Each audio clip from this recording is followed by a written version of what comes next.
अगस्त 2023 की एक शाम, घड़ी में 6 बज रहे हैं। एक नया एडटेक प्लेटफॉर्म लॉन्च होने वाला है। माहौल में आप कह सकते हैं एक अजीब सी बिजली दौड़ रही है, उत्साह और थोड़ी घबराहट, और फिर लॉन्च होता है। सिर्फ 5 मिनट के अंदर 50,000 लोग एक साथ वेबसाइट पर आ जाते हैं और बूम, सर्वर क्रैश। सब कुछ ठप। पेमेंट गेटवे मतलब एक के बाद एक फेल होने लगते हैं। सोचिए, 1 घंटे के अंदर 350 से ज्यादा पेमेंट्स फेल हो गई। जिन लोगों ने महीनों से इस लॉन्च का इंतजार किया था, वो अब जाहिर है सोशल मीडिया पर अपना गुस्सा निकाल रहे हैं। चारों तरफ पूरी तरह अफरा तफरी। किसी भी नए स्टार्टअप के लिए ये एक बुरे सपने जैसा है। बिल्कुल। और ये वो पल है जहां ज्यादातर कंपनियां शायद हार मान लेती, या शायद एक ऑटोमेटेड सॉरी का मैसेज भेजकर सो जाती। लेकिन उस रात जो हुआ वो इस कंपनी की कहानी को सबसे अलग बनाता है। फाउंडर और उसकी छोटी सी टीम, जिसमें सिर्फ 3 से 5 इंजीनियर थे, पूरी रात जागती है। कोई ऑटोमेशन नहीं, कोई शॉर्टकट नहीं। वो लोग मैन्युअल रूप से मतलब एक एक करके हर एक फेल पेमेंट का डेटा एक एक्सेल शीट में एंटर करते हैं। हर उस यूजर को ढूंढते हैं, उनसे संपर्क करते हैं और उनकी समस्या का हल निकालते हैं। ये कस्टमर भगवान या ग्राहक भगवान है कि सिर्फ कहने के लिए नहीं था, बल्कि असल में जीकर दिखाने वाली बात थी। उस रात उनके कोडिंग स्किल से ज्यादा मुझे लगता है उनके इरादे का इम्तिहान था। और ये कोई मनगढ़ंत कहानी नहीं है। ये नाटकीय घटना एक असली कहानी पर आधारित है, जिसे एक टीचिंग केस के रूप में लिखा गया है। इसका शीर्षक है Strivers take forward, scaling a bootstrapped coding platform. हाँ, इसे IIM इंदौर के मयूख मुखोपाध्याय ने लिखा है। और ये केस इतना दिलचस्प है कि इसे फरवरी 2026 में होने वाले 2nd IIM Nagpur case and research conference में प्रेजेंटेशन के लिए चुना गया है। तो आज हम इसी केस को परत दर परत समझने की कोशिश करेंगे, खास तौर पर उन लोगों के लिए जो अपनी रिसर्च की यात्रा अभी शुरू कर रहे हैं। ये समझना बहुत दिलचस्प होगा कि कैसे एक स्टार्टअप की असली दुनिया की उथल पुथल को एक अकादमिक केस स्टडी के फ्रेमवर्क में ढाला जाता है। तो चलिए कहानी के हीरो से शुरू करते हैं, राज विक्रमादित्य, जिन्हें कोडिंग की दुनिया स्ट्राइवर के नाम से जानती है। उनकी कहानी किसी बॉलीवुड फिल्म से कम नहीं है। सही में उड़ीसा का एक साधारण परिवार, एक Tier 3 इंजीनियरिंग कॉलेज, मतलब ऐसी शुरुआत जहां से गूगल तक पहुंचना एक सपने जैसा लगता है। उनकी जिंदगी का एक मूल मंत्र है, एक असफलता आपका भविष्य तय नहीं कर सकती। और ये सिर्फ कहने की बात नहीं है, उन्होंने इसे असल में जिया है। मुझे केस में जो बात सबसे ज्यादा चौंकाने वाली लगी वो थी माइक्रोसॉफ्ट वाली घटना। वो फाइनल इंटरव्यू राउंड तक पहुंचते हैं और फिर रिजेक्ट हो जाते हैं। और वजह, उनका CGPA था 7.2, जो वहां मौजूद सभी कैंडिडेट्स में सबसे कम था। यह तो दिल तोड़ने वाली बात है। बिल्कुल। और ज्यादातर लोग शायद यहीं पर हार मान लेते हैं, सोचते हैं कि शायद मैं बड़ी कंपनियों के लिए बना ही नहीं हूं।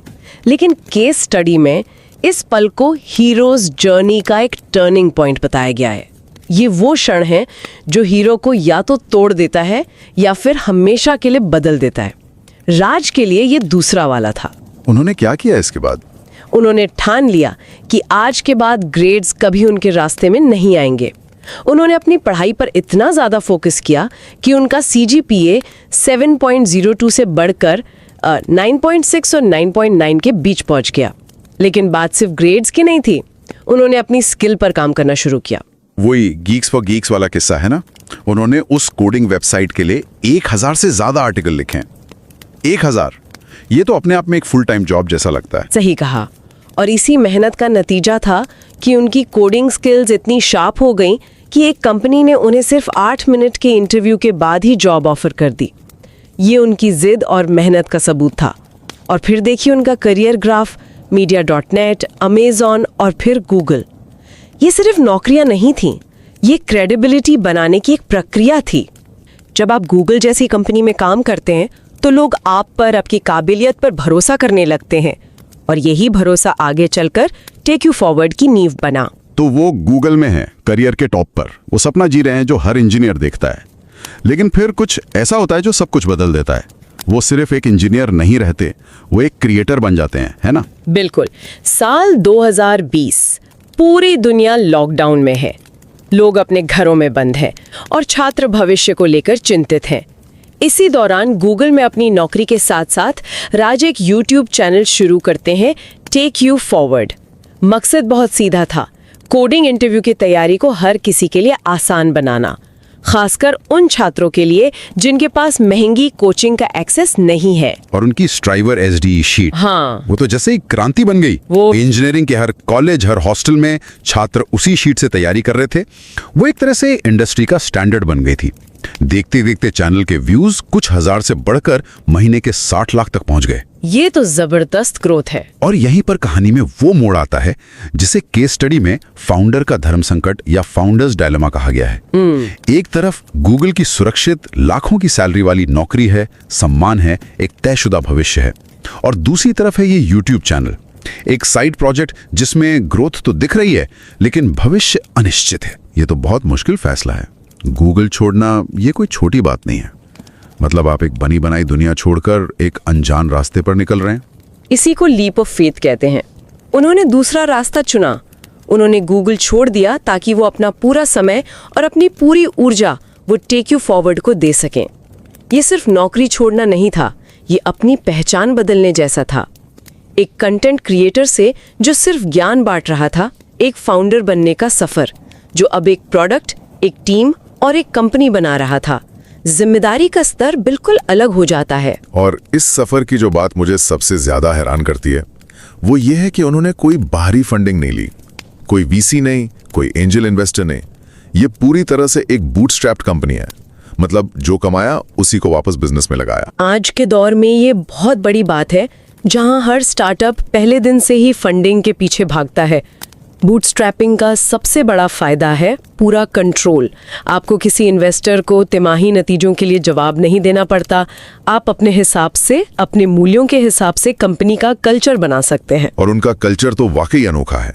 33 लोगों की टीम, ज्यादातर फ्रेश इंजीनियरिंग ग्रेजुएट, काम करने की कोई तय घंटे नहीं, अनलिमिटेड छुट्टियां, और सबसे बड़ी बात, 0 एट्रिशन रेट। आज तक किसी ने नौकरी नहीं छोड़ी। ये तो सुनने में लगभग नामुमकिन सा लगता है। ये सुनने में बहुत अच्छा लगता है और ये उनकी लीडरशिप का सबूत भी है। वो एक ऐसा माहौल बना पाए हैं जहां लोग काम करना पसंद करते हैं। लेकिन क्या इसका कोई दूसरा पहलू भी हो सकता है? मेरा मतलब है 0 एट्रिशन का मतलब ये भी तो हो सकता है कि टीम में नए आइडियाज या बाहर का एक्सपीरियंस नहीं आ रहा। क्या ये एक तरह का इको चैम्बर या ग्रुप थिंक नहीं बना सकता जहां सब लोग एक ही तरह से सोचते हो? आपने बहुत जरूरी सवाल उठाया है। ये बूटस्ट्रैपिंग और एक क्लोज नेट कल्चर का एक संभावित रिस्क जरूर है। जब टीम बहुत ज्यादा स्थिर हो जाती है तो कई बार वो बाहरी बदलावों को लेकर थोड़ी धीमी हो सकती है। हालांकि इस केस में टीम का युवा होना शायद इस रिस्क को थोड़ा कम करता है, क्योंकि फ्रेश ग्रेजुएट्स अक्सर नए आइडियाज लेकर आते हैं। पर हाँ, ये एक ऐसा पॉइंट है जिस पर किसी भी फाउंडर को नजर रखनी चाहिए। और शायद यही कंट्रोल और सीमित संसाधनों वाला पहलू हमें वापस कहानी की शुरुआत में ले जाता है। बिल्कुल, वो लॉन्च वाली भयानक रात। बिल्कुल। बूटस्ट्रैपिंग का दूसरा पहलू यही है, जब अचानक 50,000 लोगों का ट्रैफिक आया तो संसाधनों की कमी साफ दिखने लगी। अगर आपके पास करोड़ों की फंडिंग होती तो शायद आपके पास पहले से ही एक बड़ी अनुभवी डेवऑप्स टीम होती और दुनिया का सबसे अच्छा सर्वर इंफ्रास्ट्रक्चर होता। लेकिन बूटस्ट्रैपिंग का मतलब है सीमित संसाधन। आप रातों रात 10 सीनियर इंजीनियरों को हायर नहीं कर सकते। और यहीं पर बाय वर्सेस बिल्ड वाली दुविधा भी सामने आती है ना, कि आपको क्या चीज खुद बनानी चाहिए और क्या बाहर से खरीदनी चाहिए। और यहाँ उन्होंने एक बहुत ही स्मार्ट फैसला लिया था। केस में बताया गया है कि उन्होंने वीडियो होस्टिंग के लिए एक third party service TP streams का इस्तेमाल किया। इसका फायदा ये हुआ कि जब लॉन्च की रात उनके अपने इंटरनल सर्वर्स क्रैश हो गए, तब भी वीडियोस चलते रहे, क्योंकि वो किसी और के सर्वरों पर होस्टेड थे। अच्छा, तो मतलब यूजर्स कम से कम कोर्स के वीडियो तो देख पा रहे थे, भले ही वो पेमेंट या लॉगिन नहीं कर पा रहे थे। हाँ, अगर वो वीडियो होस्टिंग भी खुद बनाने की कोशिश करते तो शायद सब कुछ पूरी तरह से ठप हो जाता। ये एक बूटस्ट्रैप्ड कंपनी के लिए बहुत बड़ा सबक है। अपने कोर काम पर फोकस करो और बाकी चीजों के लिए एक्सपर्ट्स पर भरोसा करो। आपको हर जंग लड़ने की जरूरत नहीं है, सिर्फ वो जंग लड़ो जो सबसे जरूरी है। तो अब हम आज की स्थिति पर आते हैं। टेक यू फॉरवर्ड एक मुनाफे वाली कंपनी है, कमाई करोड़ों में है, उनके पास एक बहुत वफादार यूजर बेस है। लेकिन लॉन्च की रात के अनुभव ने एक बड़ी कमजोरी को उजागर कर दिया है। उनकी नींव मजबूत है, लेकिन वो अभी भी बड़े झटकों से हिल सकती है। सही कहा। और अब राज के सामने एक बड़ा स्ट्रेटेजिक सवाल है। एक फाउंडर के तौर पर आपका सबसे कीमती संसाधन आपका और आपकी टीम का समय और पैसा होता है। अब सवाल ये है कि इस सीमित संसाधन को कहाँ लगाया जाए ताकि कंपनी को सबसे ज्यादा फायदा हो। और केस इस दुविधा को दो बहुत साफ रास्तों के रूप में पेश करता है। हाँ, पहला ऑप्शन है इंटरनेशनल जाना। अमेरिका जैसे बाजारों पर फोकस करें जहां यूजर्स भारत के मुकाबले 2 से 3 गुना ज्यादा कीमत देने को तैयार हैं। इससे कंपनी का रेवेन्यू बहुत तेजी से बढ़ सकता है। ये एक आकर्षक रास्ता है। ये तो एक नो ब्रेनर जैसा लगता है। ज्यादा पैसा, बड़ा मार्केट, किसे नहीं चाहिए? सतह पर तो ऐसा ही लगता है, लेकिन इसमें एक बहुत बड़ा लेकिन है। अंतर्राष्ट्रीय ग्राहक जो प्रीमियम कीमत देते हैं वो अल्ट्रा प्रीमियम सर्विस की भी उम्मीद करते हैं। उन्हें 99.99% अपटाइम चाहिए, एक बग फ्री अनुभव चाहिए। वो लॉन्च वाली रात जैसी किसी भी गड़बड़ी को बर्दाश्त नहीं करेंगे। मतलब अगर वो उस रात अमेरिकी यूजर्स को लॉन्च कर रहे होते तो उनका ब्रांड शायद हमेशा के लिए खराब हो जाता। बिल्कुल। इस रास्ते पर चलने के लिए उन्हें अपनी टेक्नोलॉजी और टीम को बहुत ज़्यादा अपग्रेड करना होगा, और ये मौजूदा टीम और इंफ्रास्ट्रक्चर के लिए एक बहुत बड़ी चुनौती है। क्या वो ये कर सकते हैं? शायद हाँ, लेकिन इसमें समय और पैसा दोनों लगेगा। ठीक है, तो फिर दूसरा ऑप्शन क्या है? दूसरा ऑप्शन है प्रोडक्ट को और गहरा बनाना, प्रोडक्ट डेप्थ। यानी इंटरनेशनल जाने के बजाय भारतीय बाजार में अपनी पकड़ को और मजबूत करना। इसके लिए AI आधारित डीबगिंग टूल्स, छात्रों के लिए पर्सनलाइज्ड लर्निंग पाथ और रोड मैप जैसी नई सुविधाओं में निवेश करना। इससे उनके मौजूदा यूजर्स को और ज़्यादा वैल्यू मिलेगी और वो कंपटीशन से भी आगे रहेंगे। तो अगर मैं इसे सही समझ रहा हूँ तो ये एक क्लासिक ग्रोथ वर्सेस स्टेबिलिटी की लड़ाई है। एक तरफ नए बाजारों में जाके तेजी से रेवेन्यू बढ़ाने का लालच है, और दूसरी तरफ अपने घर में यानी भारतीय बाजार में अपनी स्थिति को चट्टान की तरह मजबूत करने की रणनीति है। एक रास्ता चौड़ा है पर जोखिम भरा, दूसरा गहरा है पर शायद ज्यादा सुरक्षित। आपने से बिल्कुल सही पकड़ा, और ये फैसला सिर्फ बिजनेस का नहीं है, ये कंपनी की पहचान का भी है। क्या वे एक ग्लोबल ब्रांड बनना चाहते हैं जो हर जगह मौजूद हो, या फिर वे भारत में कोडिंग एजुकेशन का सबसे भरोसेमंद और सबसे बेहतरीन प्लेटफॉर्म बनना चाहते हैं? दोनों रास्तों की अपनी अपनी चुनौतियां और अपने अपने इनाम हैं। जब हम इस पूरी कहानी को देखते हैं, लॉन्च की रात से लेकर आज इस दोराहे पर खड़े होने तक, तो एक चीज लगातार नजर आती है, उनका कस्टमर भगवान वाला दर्शन। चाहे वो मैनुअल रिफंड हो या फाउंडर का खुद हर यूजर के मैसेज और कमेंट का जवाब देना, उन्होंने हमेशा ग्राहक को सबसे पहले रखा है। और यही उनकी सबसे बड़ी ताकत रही है। इसी पर्सनल टच ने उनकी एक कम्युनिटी बनाई है। लोग उन्हें सिर्फ एक कंपनी की तरह नहीं देखते, बल्कि एक बड़े भाई या एक मेंटोर की तरह देखते हैं जिसने उनकी मदद की है। ये एक ऐसा कनेक्शन है जिसे पैसे से नहीं खरीदा जा सकता। और यहीं पर आकर ये केस हमें भविष्य के लिए एक बहुत जरूरी सवाल के साथ छोड़ देता है। हाँ, और ये वो सवाल है जिसका सामना हर सफल स्टार्टअप को कभी ना कभी करना ही पड़ता है। जब कोई कंपनी कुछ हजार वफादार यूजर्स से बढ़कर लाखों ग्लोबल ग्राहकों तक पहुंचती है, तो क्या वो अपने इस व्यक्तिगत हाथ से काम करने वाले, हर किसी को पर्सनली जवाब देने वाले रवैये को बनाए रख सकती है? जब आप हर यूजर को नाम से जानते थे, तब ग्राहक भगवान है कहना और करना शायद आसान था। लेकिन जब आपके पास लाखों यूजर्स हों जो अलग अलग देशों में, अलग अलग टाइम जोन में हों, तब इस सिद्धांत का क्या होता है? क्या विकास की दौड़ में, स्केल करने की प्रक्रिया में वो मानवीय स्पर्श, वो पर्सनल टच पीछे छूट जाना तय है? या फिर टेक्नोलॉजी और सही सिस्टम के साथ बड़े पैमाने पर भी इस अपनेपन को, इस कस्टमर भगवान वाली भावना को जिंदा रखना संभव है? ये एक ऐसा सवाल है जिसका जवाब न सिर्फ टेक यू फॉरवर्ड को, बल्कि आने वाले हर उस स्टार्टअप को खोजना होगा जो अपने ग्राहकों के साथ एक गहरा रिश्ता बनाना चाहता है।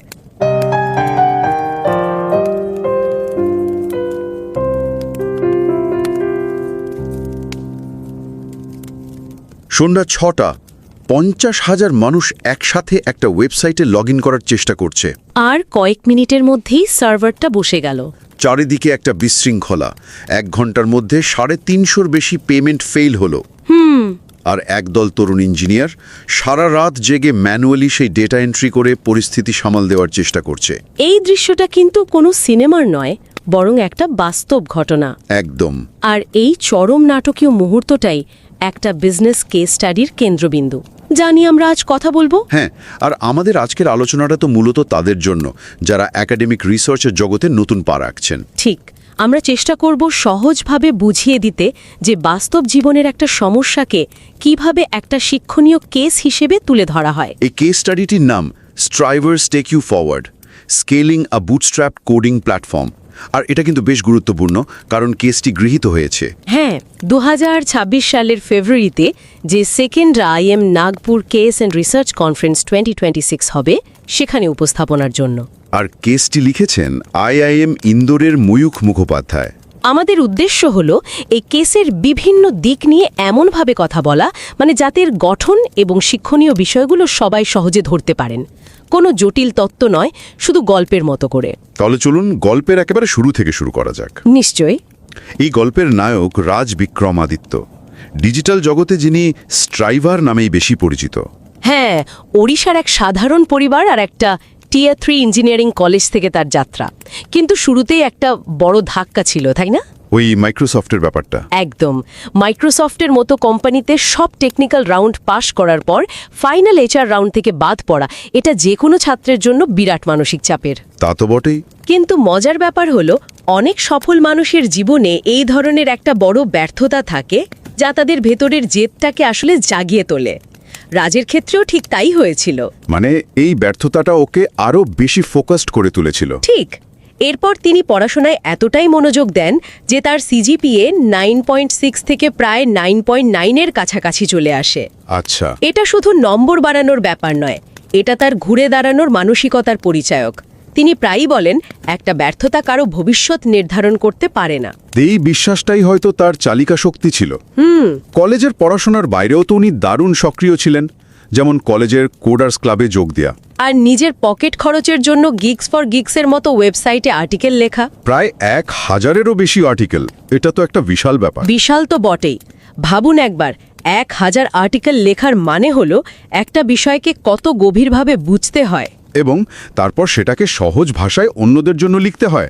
ছিল যা পরে টেক ইউ ফরওয়ার্ড তৈরিতে কাজে লেগেছে। আর media.net, অ্যামাজন, গুগলের মতো কোম্পানিতে কাজ করাটা ছিল তার সেই দক্ষতারই প্রমাণ। হ্যাঁ, তার মানে গুগলে কাজ করার সময়ই তিনি তার সাইড প্রজেক্টটা শুরু করেন 2020 সালে, মহামারীর ঠিক মাঝখানে। ঠিক তখন তিনি গুগলে কর্মরত।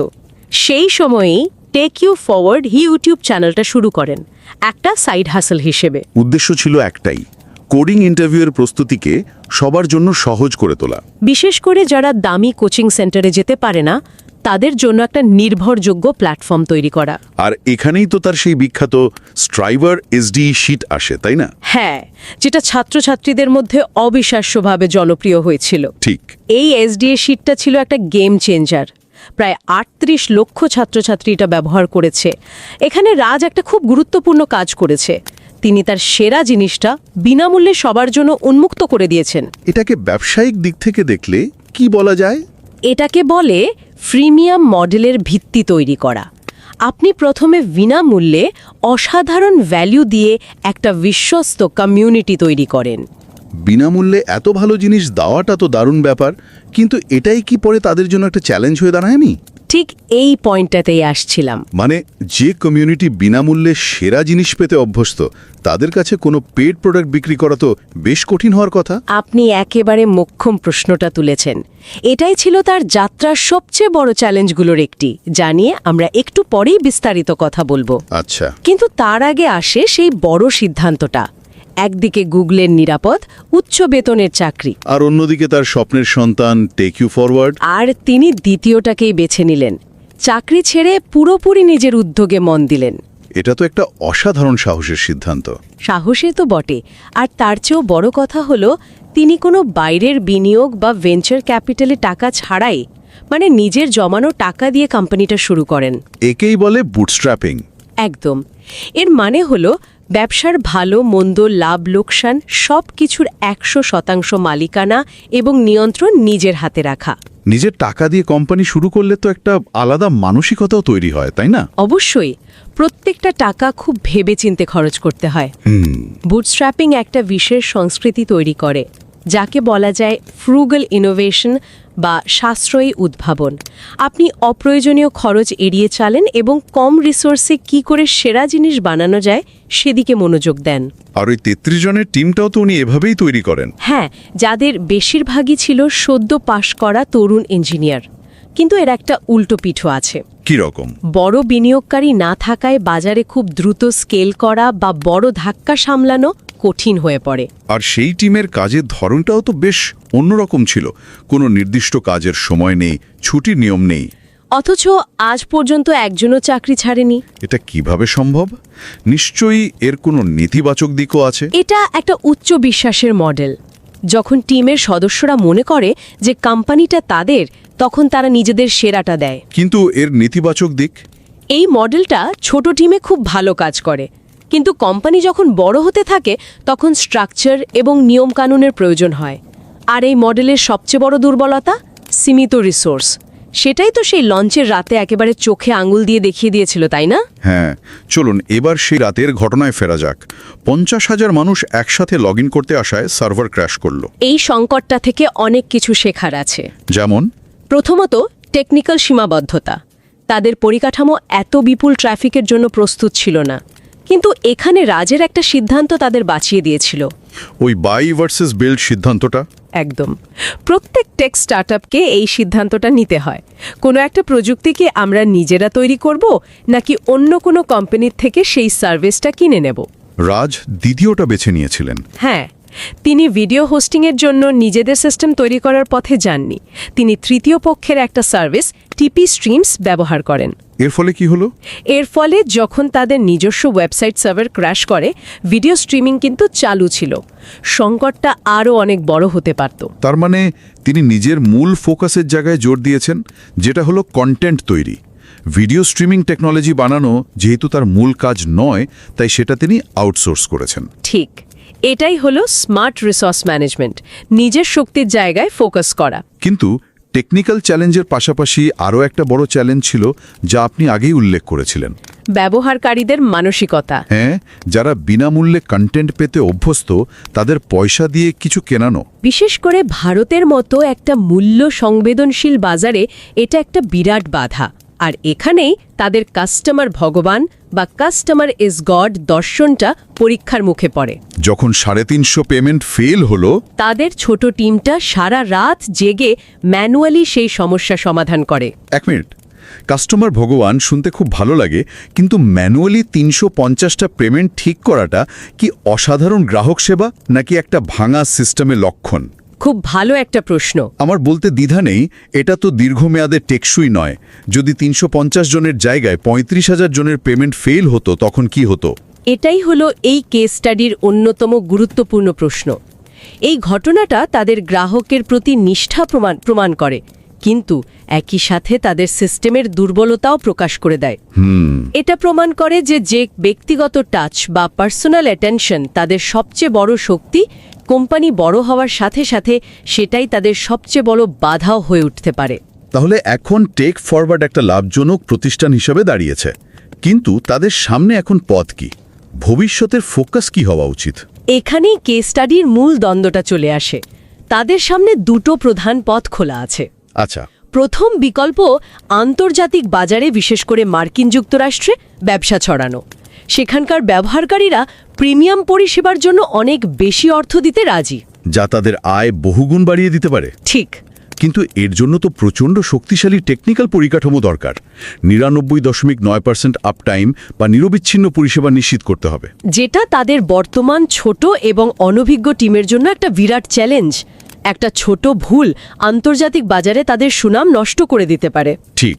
আর দ্বিতীয় বিকল্পটা কি? দ্বিতীয় বিকল্প হলো আন্তর্জাতিক বাজারের দিকে না তাকিয়ে দেশীয় বাজারে নিজেদের অবস্থান আরও মজবুত করা। তারা তাদের প্রোডাক্টকে আরও উন্নত করতে পারে। মানে নতুন ফিচার যোগ করা? হ্যাঁ, যেমন কৃত্রিম বুদ্ধিমত্তা বা এআই ব্যবহার করে প্রত্যেক ছাত্রের জন্য আলাদা আলাদা পার্সোনালাইজড রোড ম্যাপ তৈরি করা বা গেমিফিকেশনের মতো নতুন ফিচার আনা, যা শেখার প্রক্রিয়াকে আরও মজাদার করে তুলবে। একদম। আর মানে একদিকে আছে বিশাল আয়ের হাতছানি, আর বিশ্বব্যাপী পরিচিতি পাওয়ার সুযোগ। আর অন্যদিকে আছে নিজেদের বর্তমান গ্রাহকদের জন্য আরও ভালো প্রোডাক্ট তৈরি করে বাজারকে নিয়ন্ত্রণ করার বিকল্প। খুবই কঠিন একটা সিদ্ধান্ত। এই সিদ্ধান্তটা শুধু ব্যবসার নয়, এটা একটা দর্শনেরও বটে। হ্যাঁ, আপনি কি দ্রুত স্কেল করতে চান নাকি ধীরে ধীরে একটা মজবুত এবং উন্নত প্রোডাক্ট তৈরি করতে চান? আর এই কেসটা থেকে আরও কয়েকটা গভীর প্রশ্ন উঠে আসে। যেমন একজন প্রতিষ্ঠাতার ভূমিকা। রাজ নিজেই স্বীকার করেছেন যে তিনি ৩৩ জনের পুরো টিম একা পরিচালনা করেন। এটা তো একটা ক্রমবর্ধমান কোম্পানির জন্য স্বাস্থ্যকর নয়। তাকে তো একজন কর্তা বা ডুয়ার থেকে একজন লিডার বা স্ট্র্যাটেজিক লিডারে রূপান্তরিত হতে হবে, তাই না? অবশ্যই।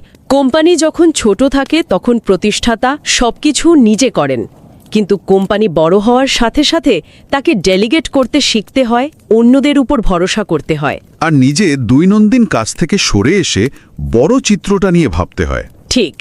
এই রূপান্তরটা অনেক প্রতিষ্ঠাতার জন্যই খুব কঠিন। আর এর সাথে জড়িত আরও একটা বড় ঝুঁকি হল ফাউন্ডার ডিপেন্ডেন্সি বা প্রতিষ্ঠাতার উপর অতিরিক্ত নির্ভরশীলতা। টেক ইউ ফরওয়ার্ড ব্র্যান্ডটা আসলে স্ট্রাইভারের ব্যক্তিগত ব্র্যান্ডের উপর ভর করে দাঁড়িয়ে আছে। এটা অনেকটা একটা ব্যান্ডের মতো, যেটা পুরোপুরি তার প্রধান গায়কের উপর নির্ভরশীল। গায়ক যদি অসুস্থ হয়ে পড়ে বা কিছুদিন বিরতি নেয়, তাহলে তো পুরো ব্যান্ডটাই থেমে যায়। আপনি খুব সুন্দর একটা উপমা ব্যবহার করেছেন। এটাই মূল সমস্যা। প্রশ্ন হলো, এই ব্র্যান্ড কি প্রতিষ্ঠাতার ব্যক্তিগত পরিচয়ের বাইরেও নিজের পায়ে দাঁড়াতে পারবে? তাদের এমন একটা সিস্টেম তৈরি করতে হবে যা ব্যক্তির উপর নির্ভরশীল না হয়েও গুণমান বজায় রাখতে পারে। একদম। ব্র্যান্ডকে প্রাতিষ্ঠানিক রূপ দেওয়াটা তাদের জন্য সবচেয়ে বড় চ্যালেঞ্জগুলোর একটি। তাহলে পুরো বিষয়টাকে যদি আমরা গুছিয়ে দেখি, টেক ইউ ফরওয়ার্ডের এই যাত্রাটা একদিকে যেমন অনুপ্রেরণার, তেমনি অন্যদিকে অনেকগুলো কঠিন প্রশ্ন তুলে ধরে। হ্যাঁ, এই কেসটি কয়েকটি বিপরীতমুখী ধারণার এক চমৎকার সংমিশ্রণ। একদিকে বুটস্ট্র্যাপিংয়ের স্বাধীনতা, যা তাকে নিজের মতো করে সিদ্ধান্ত নেওয়ার ক্ষমতা দিয়েছে। অন্যদিকে স্কেলিংয়ের চ্যালেঞ্জ, যা সেই লঞ্চের রাতে আমরা দেখেছি। একদিকে গ্রাহককে ভগবান মানার দর্শন, যা তাদের একটা অনুগত কমিউনিটি দিয়েছে। আর অন্যদিকে লক্ষ লক্ষ ব্যবহারকারীর জন্য একটি টেকসই এবং অটোমেটেড সিস্টেম তৈরির চাপ। আজকের আলোচনা শেষে একটা প্রশ্ন আমার মাথায় ঘুরছে। বলুন। একটা কোম্পানির পরিচয় এবং তার সাফল্যের ভিত্তি যদি প্রতিষ্ঠাতার ব্যক্তিগত দর্শন, তার ক্যারিশমা এবং তার কঠোর পরিশ্রমের উপর দাঁড়িয়ে থাকে, তাহলে বিশ্বব্যাপী প্রসারের জন্য, মানে স্কেল করার জন্য, কি সেই মূল পরিচয় বা আত্মাকে কিছুটা বিসর্জন দিতেই হয়? এবং তার আত্মার মেলবন্ধন সম্ভব? এই ভাবনাটি হয়তো আমাদের শ্রোতাদের জন্য রইল।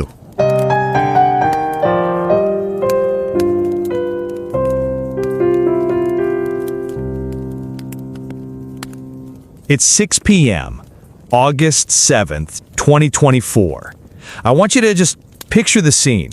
It's the kind of moment that keeps engineers awake at night for years. Raj Vikramadia, known to millions of aspiring coders simply as Striver, is sitting at his desk. He's hovering over the enter key, and this isn't just another YouTube upload. This is the launch of Tough Plus. The culmination of years of free teaching finally moving to a paid platform. The tension is, well, you can imagine, he pushes the button, and in that first minute, 50,000 concurrent users hit the API. 50,000. And then just silence. The digital equivalent of a building imploding on itself. The servers didn't just slow down, they melted. The payment gateway callbacks, you know, those crucial digital handshakes that tell the system, yes, the money arrived, unlock the course, they failed instantly. In just 1 hour, over 350 transactions just dropped into the void. Money left student bank accounts, but the platform had no record of it. I mean, it wasn't a glitch, it was a catastrophe. It was absolute chaos. But what happened next, that's the real story here. In a typical corporate setup, you'd have, what, a 20-person incident response team, lawyers drafting statements, PR managers spinning the narrative. Here, it was a bootstrap team, a tiny group of 3 engineers with Raj pulling an all-nighter. They were doing manual data entry. Just think about that, staring at spreadsheets at 3 a.m., trying to reconcile bank statements with user IDs line by line. manually unlocking courses because the automated systems had just crumbled. It's a visceral opening, for sure. But it sets the stage perfectly for the document we're looking at today. This is Case ID 69, titled Strivers Take You Forward, Scaling a Bootstrapped Coding Platform. And we should say this discussion is a summary based on this exact teaching case, which has been accepted for presentation at the second IIM Nagpur Case and Research Conference 2026. That's a flagship hybrid event hosted by the IIM Nagpur Case Research Center, coming up in February 2026. And just as a formality, we should acknowledge the author, Mayuk Mukhopadhyay from IIM Indore, for documenting all of this. Right. And before we get into the heat of the argument about strategy, I think we should pause for a second. We might be speaking to people who are just, starting their journey into academic research. We use the term teaching case. That's a very specific thing, isn't it? It's not a biography. It's not a news article. Exactly. If you're new to this, think of a teaching case like a flight simulator for management students. A standard research paper might tell you, company X increased revenue by 10% due to strategy Y. It just gives you the answer. A teaching case does the opposite. It dumps you right in the pilot seat in the middle of a storm, like that launch night, and it hands you all the messy, incomplete data the real person had. And then, right when the decision needs to be made, the story stops. It just cuts to black. It removes the benefit of hindsight. So, as we discuss Raj and Take You Forward today, we're not historians. We're effectively stepping into the shoes of the decision maker. We have to weigh the constraints, the culture, the financials, and decide what to do next. And frankly, looking at this case, the decision it's agonizing. You have a founder at a massive Y junction. I feel the agony, but I also see the romance of it. This is a classic hero's journey. Let's look at the protagonist, Raj Vikramaditya.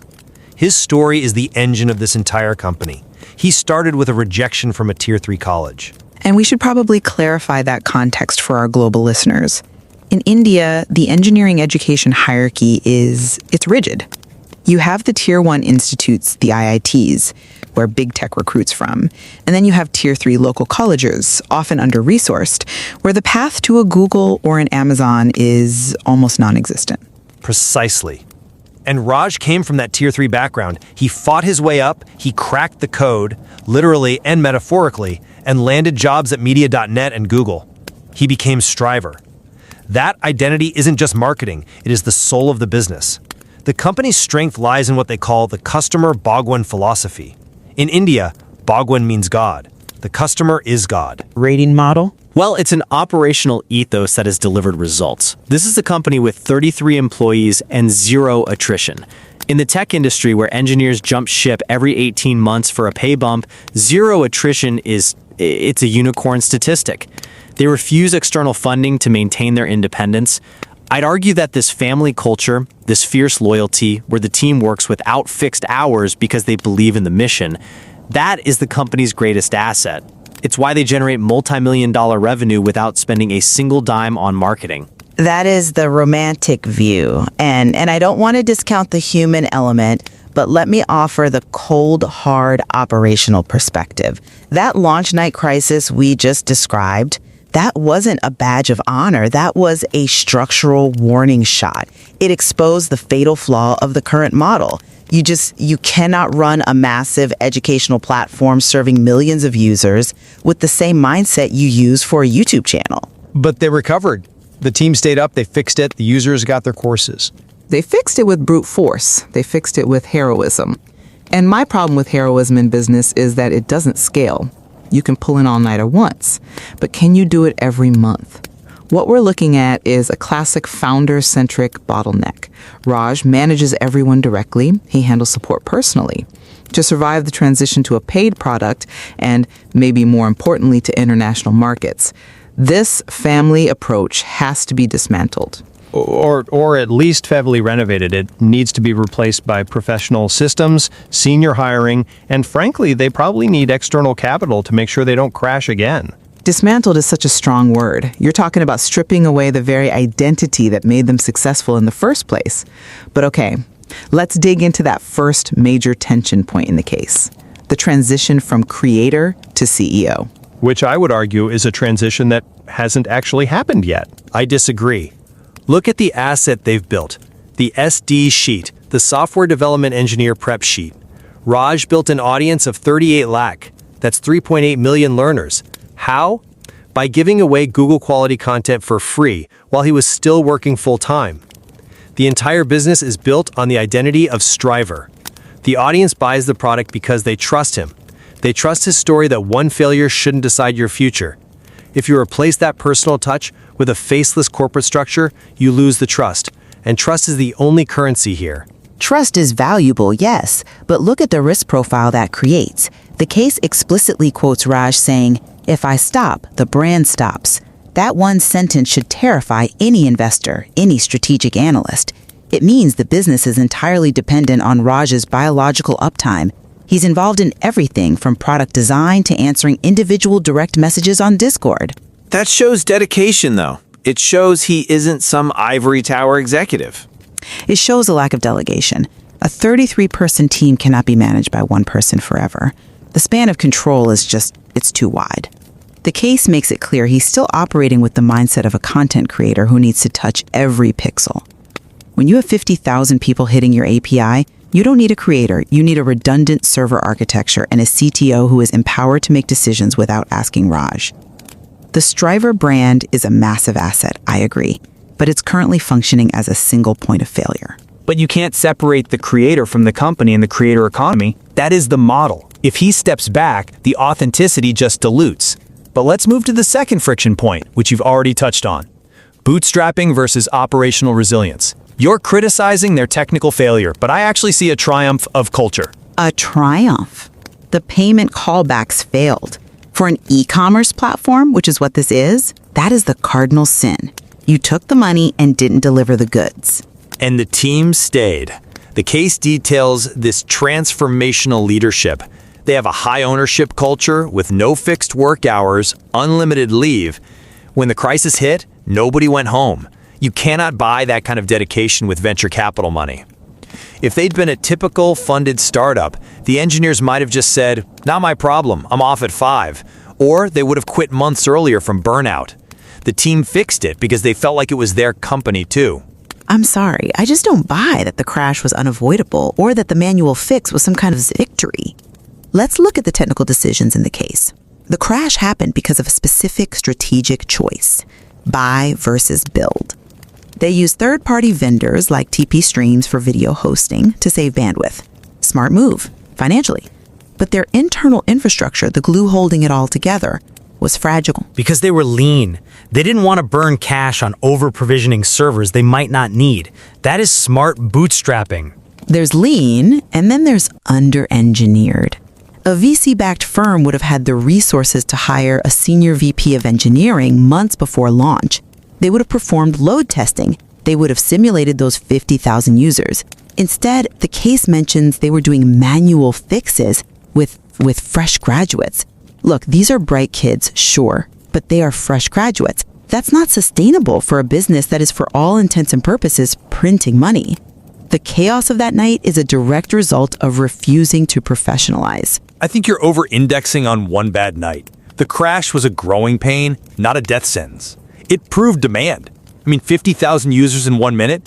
That is a validation that most VC-backed companies only dream of. They're profitable, they're bootstrapped, they answer to no one but the learner. They don't have a board pushing them to monetize faster or cut corners on quality. Speaking of the learner and monetization, that brings us to the most fascinating psychological part of this case: monetization and the, quote, entitled customer. This is where the customer Bhagwan philosophy really gets tested. And this is where it shines. Or where it creates a trap. Let's talk about the refund conflict, the Kotlin case. The case describes a user who demanded a refund after 67 days, over 2 months later, because a specific coding language, Kotlin, wasn't supported. Now, standard policy in any business would be, no, the refund window is closed. But Raj, he struggled with this. He agonized over it. Because he values the relationship over the transaction. He knows that one angry student can poison the well for 10 others. But look at the context. The Indian market is incredibly price sensitive.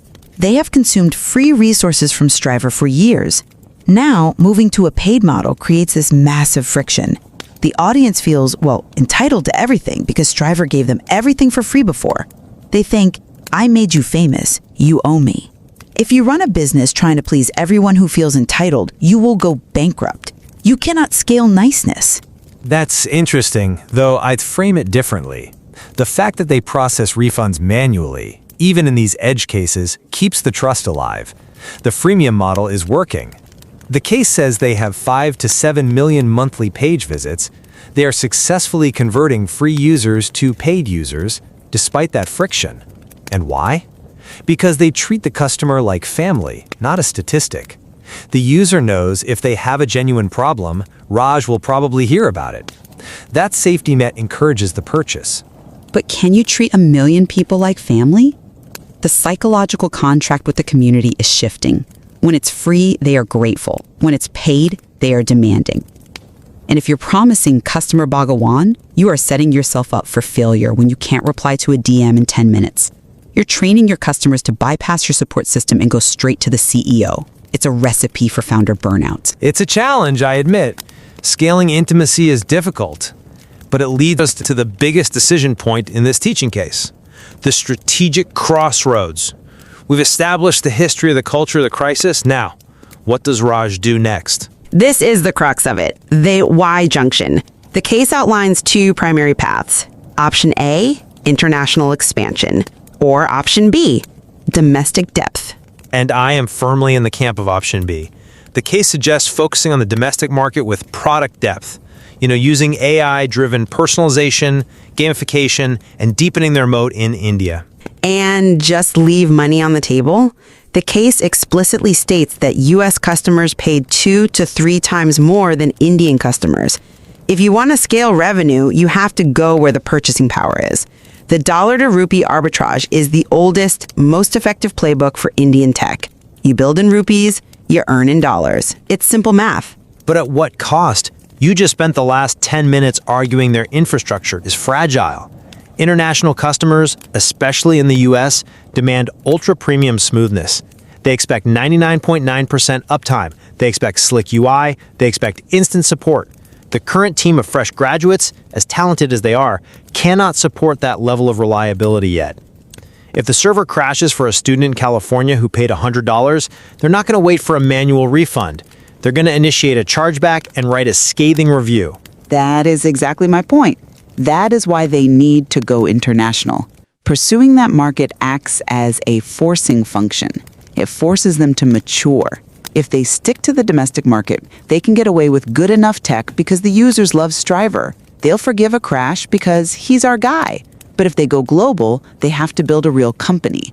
They need to upgrade the tech stack, hire senior leaders, and maybe, just maybe, take some funding to pay for it. And lose their soul in the process? They don't need to conquer the US immediately to be successful. Their mission, the reason Raj started this whole thing, was to democratize access for Tier 3 college students in India. But business isn't charity. But it is mission-driven. The Striver identity resonates in India because of that shared context. The struggle of the Tier 3 student is a very specific narrative. That story, it might not translate to a computer science student at Stanford who has never even heard of a Tier 3 college. That's a fair point about the brand translation. The underdog story is universal, but the specifics are very Indian. However, from a pure business strategy view, staying domestic is risky. You are relying on a single market. If a competitor emerges in India with better AI and deep pockets, a VC-backed giant, TÜV is vulnerable. Going global diversifies that risk. It spreads your bets. But the risk of operational failure in the global market is higher. The customer Bhagwan approach works because there's a shared cultural context of patience and loyalty in the community right now. You can't just export that cultural context overnight. I guess I come at it from a different angle. I think relying on shared cultural context is a crutch. It allows the business to be inefficient. It lets them rely on manual data entry instead of automated pipelines. If they aim for US standards, it forces them to fix the bottlenecks we discussed. It forces Raj to stop being the bottleneck. It's the harder path, yes, but it's the path to becoming a global ed tech powerhouse, not just a successful local player. I think we're seeing the fundamental divide here. You value the efficiency of the machine, I value the heart of the mission. The case mentions effectuation theory, starting with who you are, what you know, whom you know. Raj has built a zero attrition team and a profitable business by following that. The trust they have, it's harder to build than server architecture. You can buy servers, you can hire AWS experts, you cannot buy the kind of loyalty that had students waiting patiently while the team fixed things manually. But you can burn that loyalty if you crash enough times. We have the facts. We have 33 loyal employees. We have a visionary founder who is arguably doing too much. We have a massive, price-sensitive user base in India, and a lucrative but demanding potential user base abroad. And we have a teaching case that doesn't give us the answer. It leaves us right here, at the decision point. It asks the student, and by extension us, to make the call. So let's summarize where we stand. My position is pretty clear.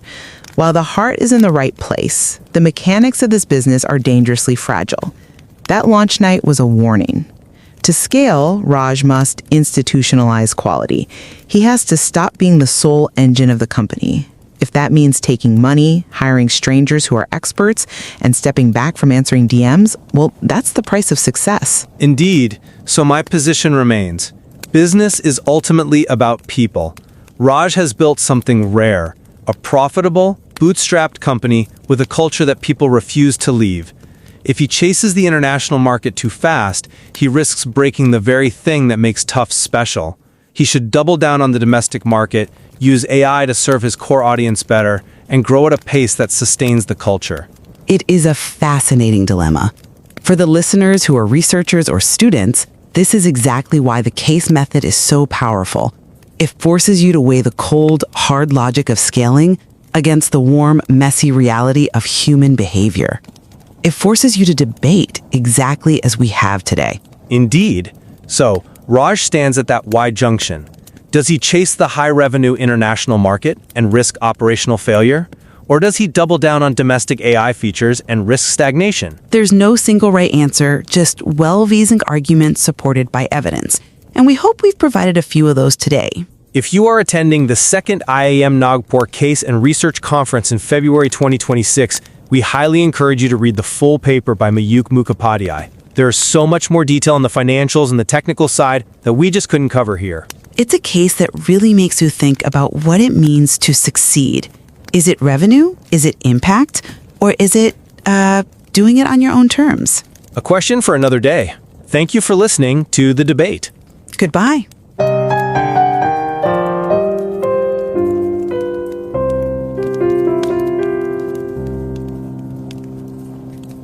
कल्पना करंतु 2023 मसीहा August मास संध्या ठीक 6टा वर्ष वर्षर परिश्रम परे राज विक्रमादित्य जहांकु internet दुनिया Striver नारे जाने तांकर प्रथम paid product take U forward plus launch करिवाकु जाउछंती। सबु प्रस्तुति सरीछि किंतु लॉन्च हेबार मात्र गोटिए मिनिट भितरे 50,000 रु अधिक लोक एका संग्रे वेबसाइट रे आ तापरे थड़ाम सर्भर पूरा क्रैश लोक माने पेमेंट करि पाइलेनी जो माने कले सेमानक पैसा अटकी गला प्रथम घंटारे 350 रु अधिक फेल्ड पेमेंट्स माने पूरा विशृंखला गोटे स्वप्न आरंभ हेबा आगरु भांगी जीवा भली परिस्थिति किंतु एही विशृंखला भितर ही गोटे चमत्कार हैला ना एकदम एते समस्या सत्वे मात्र 24 घंटा भितरे सेही प्लेटफॉर्म 5 कोटी टंकारु अधिक राजस्व आय कला 5 कोटी गोटे दिनरे हाँ आउ एही जो नाटकीय घटना एहा ही एक एकेडमिक टीचिंग केसर मूल आधार पाल्टी गला। केसर शीर्षक हेउछि Strivers take U forward scaling a bootstrapped coding platform. आउ आमे आजी जहाँ भी कथा हेउचे सेही केस स्टडी को नहीं कथा हेउचे एहाकू आईआईएम इंदौर रो मयूर मुखोपाध्याय लिखिचंती एवं एहाकू फेब्रुआरी 2026 रे हेबाकू थिबा 20th IIM Nagpur case and research conference रे उपस्थापना पई मध्यम बछा जाईछि। माने एथरे निश्चय किछि खास कथा अछि। निश्चय आज आमे चेष्टा करिबा एही केस स्टडी रो गोटी गोटी दिगो को टिके सरल भाबरे बुझिबा पई विशेष करे सेमानको पई जो माने निजर रिसर्च यात्रा किंबा स्टार्टअप दुनिया रे पाद रखुचंती। मोते सबुटु आश्चर्य लागुछि जे 50,000 लोक गोटे प्रोडक्ट लॉन्च पई अपेक्षा करथिले। एहा कोनोसे एप्पल किंबा गूगल रो इवेंट त नहे ଜଣେ ବ୍ୟକ୍ତି ଏତେ ବିଶ୍ୱାସ କେମିତି ସୃଷ୍ଟି କଲେ ଏହାର ମୂଳ କେଉଁଠି? ଏହାର ମୂଳ ତାଙ୍କ କଲେଜ ଦିନରୁ ଆରମ୍ଭ। ରାଜ ଓଡ଼ିଶାରେ ଏକ ସାଧାରଣ ପରିବାରରୁ ଆସିଛନ୍ତି। ଗୋଟିଏ ଟିୟର 3 ଇଞ୍ଜିନିୟରିଂ କଲେଜରେ ପଢ଼ୁଥିଲେ। ଆମ ଦେଶରେ ତ ଟିୟର 3 କଲେଜକୁ ନେଇ ଗୋଟେ ଧାରଣା ଅଛି। ହଁ, ଯେ ଏଠୁ ବେଶୀ କିଛି ହେବନି। କିନ୍ତୁ ରାଜଙ୍କ ଜୀବନର ଦର୍ଶନ ଥିଲା ଗୋଟିଏ ବିଫଳତା କାହାର ଭବିଷ୍ୟତ ନିର୍ଣ୍ଣୟ କରିପାରିବ ନାହିଁ। ଆଉ ଏହି ଚିନ୍ତାଧାରା ହିଁ ତାଙ୍କୁ ବାଟ ଦେଖାଇଥିଲା। ତାଙ୍କ କ୍ୟାରିୟର ଆରମ୍ଭରେ ହିଁ ତାଙ୍କୁ ଏକ ବଡ଼ ବିଫଳତାର ସାମ୍ନା କରିବାକୁ ପଡ଼ିଥିଲା, ଯାହାକୁ ମାଇକ୍ରୋସଫ୍ଟ ହାର୍ଟବ୍ରେକ୍ କୁହାଯାଏ। କ'ଣ ଥିଲା ସେ ଘଟଣା? ହଁ, ସେ କଲେଜରେ ଥିବାବେଳେ ମାଇକ୍ରୋସଫ୍ଟରେ ଚାକିରି ପାଇଁ ଆବେଦନ କରିଥିଲେ। ସବୁ ଟେକ୍ନିକାଲ ରାଉଣ୍ଡ ଗୋଟିଏ ପରେ ଗୋଟିଏ ପାର କଲେ, କିନ୍ତୁ ଶେଷ HR ରାଉଣ୍ଡରେ କଟିଗଲେ। ହଁ, ସେଇଟା ତାଙ୍କ ପାଇଁ ଗୋଟେ ଶକ୍ତ ଧକ୍କା ଥିଲା। କେସ୍ ଷ୍ଟଡିରେ ଲେଖା ଅଛି ଯେ ସେ ପ୍ରାୟ 1 ଘଣ୍ଟା କାନ୍ଦିଥିଲେ, କିନ୍ତୁ ସେ ସେଇଠି ଭାଙ୍ଗି ପଡ଼ିଲେନି। ସେହି ନିରାଶାକୁ ସେ ଏକ ପ୍ରକାର ଜିଦ୍ରେ ବଦଳାଇ ଦେଲେ। ଜିଦ୍? କିଭଳି ଜିଦ୍? ନିଜ ଉପରେ, ନିଜକୁ ଆହୁରି ଭଲ କରିବାର ଜିଦ୍। ସେ ନିଷ୍ପତ୍ତି ନେଲେ ଯେ କମ୍ପାନୀମାନେ ତାଙ୍କୁ ଖୋଜି ଖୋଜି ଆସିବେ, ଆଉ ତାର ପ୍ରଭାବ ତୁରନ୍ତ ଦେଖିବାକୁ ମିଳିଲା। ତାଙ୍କ CGPA ମାନେ ଏକାଡେମିକ୍ ସ୍କୋର 9.6ରୁ 9.9କୁ ନେଇଗଲେ। ବାଃ! ଆଉ ତା ସହିତ ସେ ଗିକ୍ସ ଫର୍ ଗିକ୍ସ ପାଇଁ କୋଡିଂ ଉପରେ ଆର୍ଟିକଲ ଲେଖିବା ଆରମ୍ଭ କଲେ। ଗୋଟେ କି ଦୁଇଟା ନୁହେଁ, 1000ରୁ ଅଧିକା ଆର୍ଟିକଲ। ଏତେ ପରିଶ୍ରମ କେବଳ ପକେଟ୍ ମନି ପାଇଁ ତ ନିଶ୍ଚୟ ନଥିବ। ଆଦୌ ନୁହେଁ। ଏହା ପଛରେ ଗୋଟେ ଗଭୀର ଶିକ୍ଷା ଲୁଚି ରହିଛି। ଯେତେବେଳେ ଆପଣ କୌଣସି ଜଟିଳ ବିଷୟକୁ ଅନ୍ୟକୁ ବୁଝାଇବା ପାଇଁ ଲେଖନ୍ତି, ସବୁଠୁ ବେଶୀ ଆପଣ ନିଜେ ଶିଖନ୍ତି। ନିଜର ଧାରଣା ଆହୁରି ସ୍ପଷ୍ଟ ହୋଇଯାଏ। ଏକଦମ। ଏହି 1000ଟି ଆର୍ଟିକଲ ତାଙ୍କ ଜ୍ଞାନର ମୂଳଦ୍ୱାରକୁ ଏତେ ମଜବୁତ କରିଦେଲା ଯେ ତାପରେ ତାଙ୍କୁ ମିଡିଆନେଟ୍, ଆମାଜନ ଏବଂ ଶେଷରେ ଗୁଗଲ ଭଳି କମ୍ପାନୀରେ ଚାକିରି ମିଳିଲା। ତାମାନେ ସେ ନିଜ କ୍ୟାରିୟରର ଶିଖରରେ ଥିଲେ। ଗୁଗଲରେ ଚାକିରି, ଏହା ତ ଅନେକଙ୍କ ପାଇଁ ସ୍ୱପ୍ନ। କିନ୍ତୁ କାହାଣୀ ଏଠି ସେଉନି, ବରଂ ଏକ ନୂଆ ମୋଡ୍ ନେଉଛି। ସେଠୁ ଏ ଟେକ୍ ୟୁ ଫରୱାର୍ଡର ପ୍ରକୃତ ଆରମ୍ଭ। ଠିକ୍? ଏକଦମ ଠିକ୍। 2020ରେ ଯେତେବେଳେ କରୋନା ମହାମାରୀ ଆସିଲା, ସମସ୍ତେ ଘରେ ବନ୍ଦ। ସେତେବେଳେ ରାଜ ଗୁଗଲରେ କାମ କରିବା ସହିତ ନିଜର YouTube channel take you forward ଆରମ୍ଭ କଲେ। ଏକ ସାଇଡ୍ ହାସଲ ଭାବରେ? ହଁ, ମାନେ ଚାକିରି ସହିତ କରାଯାଉଥିବା ଏକ ଛୋଟ କାମ। ତାଙ୍କ ଉଦ୍ଦେଶ୍ୟ ଥିଲା କୋଡିଂ ଇଣ୍ଟରଭ୍ୟୁ ପାଇଁ ପ୍ରସ୍ତୁତ ହେଉଥିବା ପିଲାଙ୍କ ସାହାଯ୍ୟ କରିବା। ଆଉ ସେଇଠୁ ଆସିଲା ଷ୍ଟ୍ରାଇଭର SDE ଶିଟ୍, ଯାହା ଖୁବ୍ ଲୋକପ୍ରିୟ ହେଲା। ହଁ, ସେ ଦେଖିଲେ ଯେ ପିଲାମାନେ କ'ଣ ପଢ଼ିବେ, କେଉଁଠୁ ଆରମ୍ଭ କରିବେ, ସେ ନେଇ ଦ୍ୱନ୍ଦ୍ୱରେ ରହୁଛନ୍ତି। ତେଣୁ ସେ ସବୁଠୁ ଗୁରୁତ୍ୱପୂର୍ଣ୍ଣ କୋଡିଂ ପ୍ରଶ୍ନଗୁଡ଼ିକୁ ଏକାଠି କରି ଏକ ଶିଟ୍ ତିଆରି କଲେ ଏବଂ ତାକୁ ସମ୍ପୂର୍ଣ୍ଣ ମାଗଣାରେ ସମସ୍ତଙ୍କୁ ଦେଲେ। ଆଉ ଫଳାଫଳ ଆଶ୍ଚର୍ଯ୍ୟଜନକ ଥିଲା। ପ୍ରାୟ 38 ଲକ୍ଷ ଛାତ୍ରଛାତ୍ରୀ ଏହାକୁ ବ୍ୟବହାର କଲେ। ଏହାଦ୍ୱାରା ଏକ ବିଶ୍ୱସ୍ତ ସମ୍ପ୍ରଦାୟ ତିଆରି ହେଲା। ଲୋକମାନେ ଷ୍ଟ୍ରାଇଭରକୁ ଜଣେ ଶିକ୍ଷକ ଭାବରେ ଦେଖିଲେ ଯେ ନିଃସ୍ୱାର୍ଥପର ଭାବରେ ସାହାଯ୍ୟ କରୁଛନ୍ତି। ସେହି ବିଶ୍ୱାସ ହିଁ ତାଙ୍କର ସବୁଠୁ ବଡ଼ ସମ୍ପତ୍ତି ଥିଲା। ଏକଦମ। ଏହାପରେ ନିଶ୍ଚୟ ଆସିଥିବା ସେହି ବଡ଼ ନିଷ୍ପତ୍ତିର ସମୟ। ଗୋଟେପଟେ ଗୁଗଲର ସୁରକ୍ଷିତ ଉଚ୍ଚ ବେତନଯୁକ୍ତ ଚାକିରି, ଅନ୍ୟପଟେ ନିଜର ଏହି ବଢ଼ୁଥିବା ସମ୍ପ୍ରଦାୟ ଆଉ ସ୍ୱପ୍ନ। ବହୁତ କଷ୍ଟ ନିଷ୍ପତ୍ତି। କେସ୍ ଷ୍ଟଡି ଅନୁସାରେ ସେତେବେଳକୁ ତାଙ୍କ ୟୁଟ୍ୟୁବ୍ ଚ୍ୟାନେଲରୁ ହେଉଥିବା ଆୟ ତାଙ୍କ ଗୁଗଲ ଦରମାର 3 ଗୁଣ ହୋଇସାରିଥିଲା। ତଥାପି ଚାକିରି ଛାଡ଼ିବା ସହଜ ନଥିଲା। ହଁ, କାରଣ ଗୋଟେ ପଟେ ସ୍ଥିରତା ଥିଲା, ଅନ୍ୟପଟେ ଅନିଶ୍ଚିତତା। ଏହା ଥିଲା ଜଣେ କ୍ରିଏଟରରୁ ଜଣେ ଫାଉଣ୍ଡର ହେବାର ଯାତ୍ରା। କ୍ରିଏଟର କେବଳ କଣ୍ଟେଣ୍ଟ ତିଆରି କରେ, କିନ୍ତୁ ଜଣେ ଫାଉଣ୍ଡରକୁ ଏକ କମ୍ପାନୀ ତିଆରି କରିବାକୁ ପଡ଼େ। ଟିମ୍ କରିବାକୁ ପଡ଼େ, ସିଷ୍ଟମ ତିଆରି କରିବାକୁ ପଡ଼େ। ଠିକ୍। ଶେଷରେ ସେ ସାହସ କଲେ ଏବଂ ନିଜ ସ୍ୱପ୍ନ ପଛରେ ଗୋଳାଇଲେ। ଆଚ୍ଛା, ଏବେ ସେଇ ଲଞ୍ଚ ରାତି କଥାକୁ ଫେରିବା।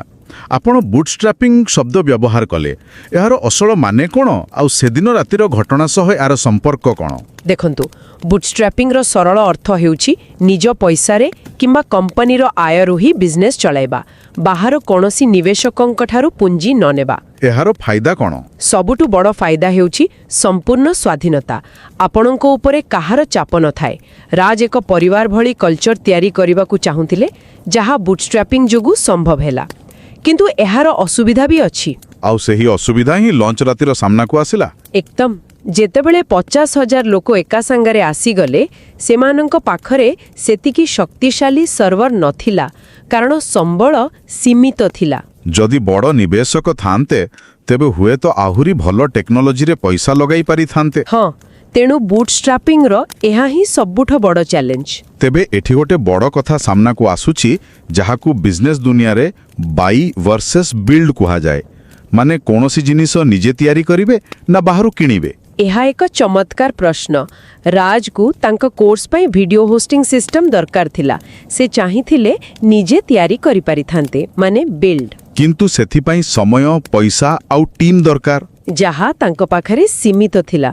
तेणु से बुद्धिमतार सह टीपी स्ट्रीम्स नामक एक कंपनी ठारू एही सेवा किणीबाकू माने बाय करिबाकू निष्पत्ति नेले। आउ एही निष्पत्ति ही तांकू सेही राति रे बंचाई देला। हाँ कारण जेतेबेले तांको निजो वेबसाइट सर्वर क्रैश कला, वीडियो गुड़िका चालू रहिला, कारण ताहा एक अलगा अधिक शक्तिशाली सिस्टम रे चालू थिला। एथिरु बहुत बड़ शिक्षा मिलुछि। टेंट तैयारी करिबा, वीडियो स्ट्रीमिंग टेक्नोलॉजी तैयारी करिबा नुहे। यह व्यतीत तांकर आउ एक नीति विषय रे केस स्टडी रे लेखा अछि, कस्टमर भगवान बा ग्राहक ही भगवान। हाँ आउ सेही राति रे एही नीतिर कठिन परीक्षा हेला।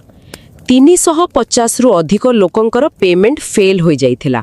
सेमाने पैसा देइथिले किंतु कोर्स पाई नथिले। एभली स्थिति रे तो साधारणतः कंपनी माने ऑटोमेटेड ईमेल पठाई दियंती, किंतु राजंकर 3-4 जणिया इंजीनियर टीम राति सारा बसी प्रतिटी फेल्ड पेमेंटर डाटा को हाथ रे एंट्री कले।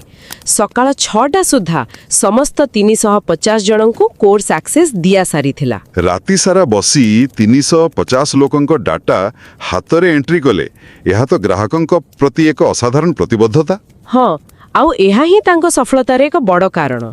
लोक माने देखिले जे एही कंपनी केवल पैसा पई काम करूनी, किंतु एठी गोटे बड़ प्रश्न उठुची जहाकू एकेडमिक भाषा रे स्केलेबिलिटी कहा जाए। स्केलेबिलिटी माने बड़ स्तर रे काम करिवार क्षमता। ठीक जेतेबेले 3 जणिया टीम थिला आउ 350 टी समस्या थिला, हातरे समाधान करिबा संभव हैला, किंतु जेतेबेले यूजर्स लक्ष लक्ष हेबे सतेबेले कोन एही परि मैनुअली समाधान करिवार नीति संभव हेबो। एहा ही सबुठु बड़ द्वंद्व। गोटे पटे एही कस्टमर फर्स्ट अप्रोच ही तांको सफलता देइछि, अन्य पटे सेही अप्रोच ही भविष्यत रे तांको बाटरे कंटा होई पारे। आउ एही द्वंद्व ही केस स्टडी रो शेष भाग को नै आसुछि। वर्तमान टेक यू फॉरवर्ड एक सफल एवं लाभजनक कंपनी, किंतु एहा एक दोछकी रे छिड़ा होईछि। ताले सेही दोछकी रे दुईटी रास्ता कोन कोन? कंपनी पाखरे कोन विकल्प अछि? मुख्यतः दुईटी विकल्प। प्रथमटी हेला विकल्प ए, अंतर्जातीय बाजार को जीवा, अमेरिका भली देश को टार्गेट करिबा। हाँ जोठी यूजर्स माने भारतीय मूल्यर 2-3 गुण अधिक अर्थ देबा को प्रस्तुत, किंतु सेठाकार ग्राहक माने एक अल्ट्रा प्रीमियम सेवा आशा करंती। से माने चाहंती 99.9% अप टाइम। 99.9% अप टाइम एहार प्रकृत अर्थ कोन? पूरा वर्षकरे आपणकर वेबसाइट मात्र 8 रु 9 घंटा पई बंद रही परिबो, ताठु गोटे मिनिट अधिक हेले भी ग्राहक असंतुष्ट हेबे। ताहले जो कंपनी लॉन्च राति रे क्रैश करी गला, तापई यहा एक विराट वैश्विक चैलेंज। एकदम यहा एक बहुत बड़ रिस्क। अच्छा आउ द्वितीय रास्ताटी कोन? द्वितीय विकल्प बी हेउची निज प्रोडक्ट को आहुरी शक्तिशाली करिबा। एथिरे भारतीय बाजार उपरे ही ध्यान केंद्रित करा जिवो।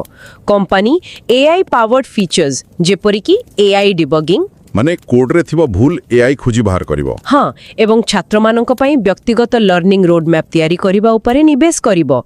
एहा द्वारा से माने निज प्रतिद्वंदी को ठारू आगरे रही परिबे। किंतु अमेरिका बाजार संभाळिबा पई जेउ भले अभिज्ञ टीम दरकार, तांको पाखरे तो वर्तमान अधिकांश फ्रेशर्स अछंती। एईटा गोटे बड़ रिस्क नुहे कि? एहा ही केस स्टडी रो सबुठु गुरुत्वपूर्ण बिंदु। राज को टीम बहुत परिश्रमी, किंतु सेमानंक पाखरे विशाल सिस्टम संभाळिबार अभिज्ञता नाही। एही निष्पत्ति ही राज को जणे कर्मी बा डुअर रु जणे रणनीतिक नेता बा स्ट्रेटेजिक लीडर परिणत हेबार आवश्यकता को दर्शाउछि। ता माने तांकु केवल काम करिबा नुहे, बरं अन्य मानंकु ठारू काम कराइबार कला शिखिबाकू पड़िबो। एकदम एपर्यंत से निजे अनेक काम करुथिले, किंतु एबे तांकु सठिक लोकंकु नियुक्ति देबाकू पड़िबो, सेमानंकु दायित्व देबाकू पड़िबो एवं बड़ चित्र उपरे ध्यान देबाकू पड़िबो। अच्छा तेबे सामग्रिक भावे ଏହି କେସ୍ ଷ୍ଟଡିରୁ ଜଣେ ନୂଆ ଉଦ୍ୟୋଗୀ ପାଇଁ ମୁଖ୍ୟ ଶିକ୍ଷା କ'ଣ? ଅନେକ ଶିକ୍ଷା ମିଳୁଛି, ଯେପରିକି ବୁଟସ୍ଟ୍ରାପିଂର ସୁବିଧା ଓ ଅସୁବିଧା, ଜଣେ ବ୍ୟକ୍ତିର ବ୍ରାଣ୍ଡକୁ ଏକ କର୍ପୋରେଟ୍ ପ୍ରଡକ୍ଟରେ ପରିଣତ କରିବାର ଚ୍ୟାଲେଞ୍ଜ ଏବଂ ଗ୍ରାହକ ପ୍ରଥମ ନୀତିକୁ ବଡ଼ ସ୍ତରରେ କାର୍ଯ୍ୟକାରୀ କରିବାର ଜଟିଳତା। ଏହା କେବଳ ଏକ କମ୍ପାନୀର କାହାଣୀ ନୁହେଁ, ଏହା ଏକ ସୃଷ୍ଟିକର୍ତ୍ତାରୁ ଉଦ୍ୟୋଗୀ ହେବାର ଯାତ୍ରାର କାହାଣୀ। ତେବେ ଆମେ ଆଲୋଚନାକୁ ଏକ ଶେଷ ପ୍ରଶ୍ନ ସହିତ ସାରିବା। ଆମେ ଆରମ୍ଭରୁ ଶୁଣିଲେ ଯେ ରାଜଙ୍କ ଦର୍ଶନ ଥିଲା ଗୋଟିଏ ବିଫଳତା ଭବିଷ୍ୟତ ନିର୍ଣ୍ଣୟ କରେ ନାହିଁ। ଏହା ତାଙ୍କୁ ବ୍ୟକ୍ତିଗତ ସ୍ତରରେ ସାହାଯ୍ୟ କରିଥିଲା। ହଁ, କିନ୍ତୁ ଯେତେବେଳେ ଏକ କମ୍ପାନୀ ବଡ଼ ହୁଏ, ଗୋଟିଏ ଟେକ୍ନିକାଲ ବିଫଳତାର ମୂଲ୍ୟ ବହୁତ ଅଧିକ ହୋଇଯାଏ, ଯାହା ହଜାର ହଜାର ପେଡ୍ ଗ୍ରାହକଙ୍କୁ ପ୍ରଭାବିତ କରେ। ତେବେ ଜଣେ ଫାଉଣ୍ଡରର ବିଫଳତାରୁ ଶିଖିବାର ବ୍ୟକ୍ତିଗତ ଦର୍ଶନ ଏବଂ ଏକ କମ୍ପାନୀର କେବେ ବି ବିଫଳ ନ ହେବାର ଆବଶ୍ୟକତା, ଏ ଦୁଇଟି ଭିତରେ ସନ୍ତୁଳନ କିପରି ରଖାଯାଇପାରିବ?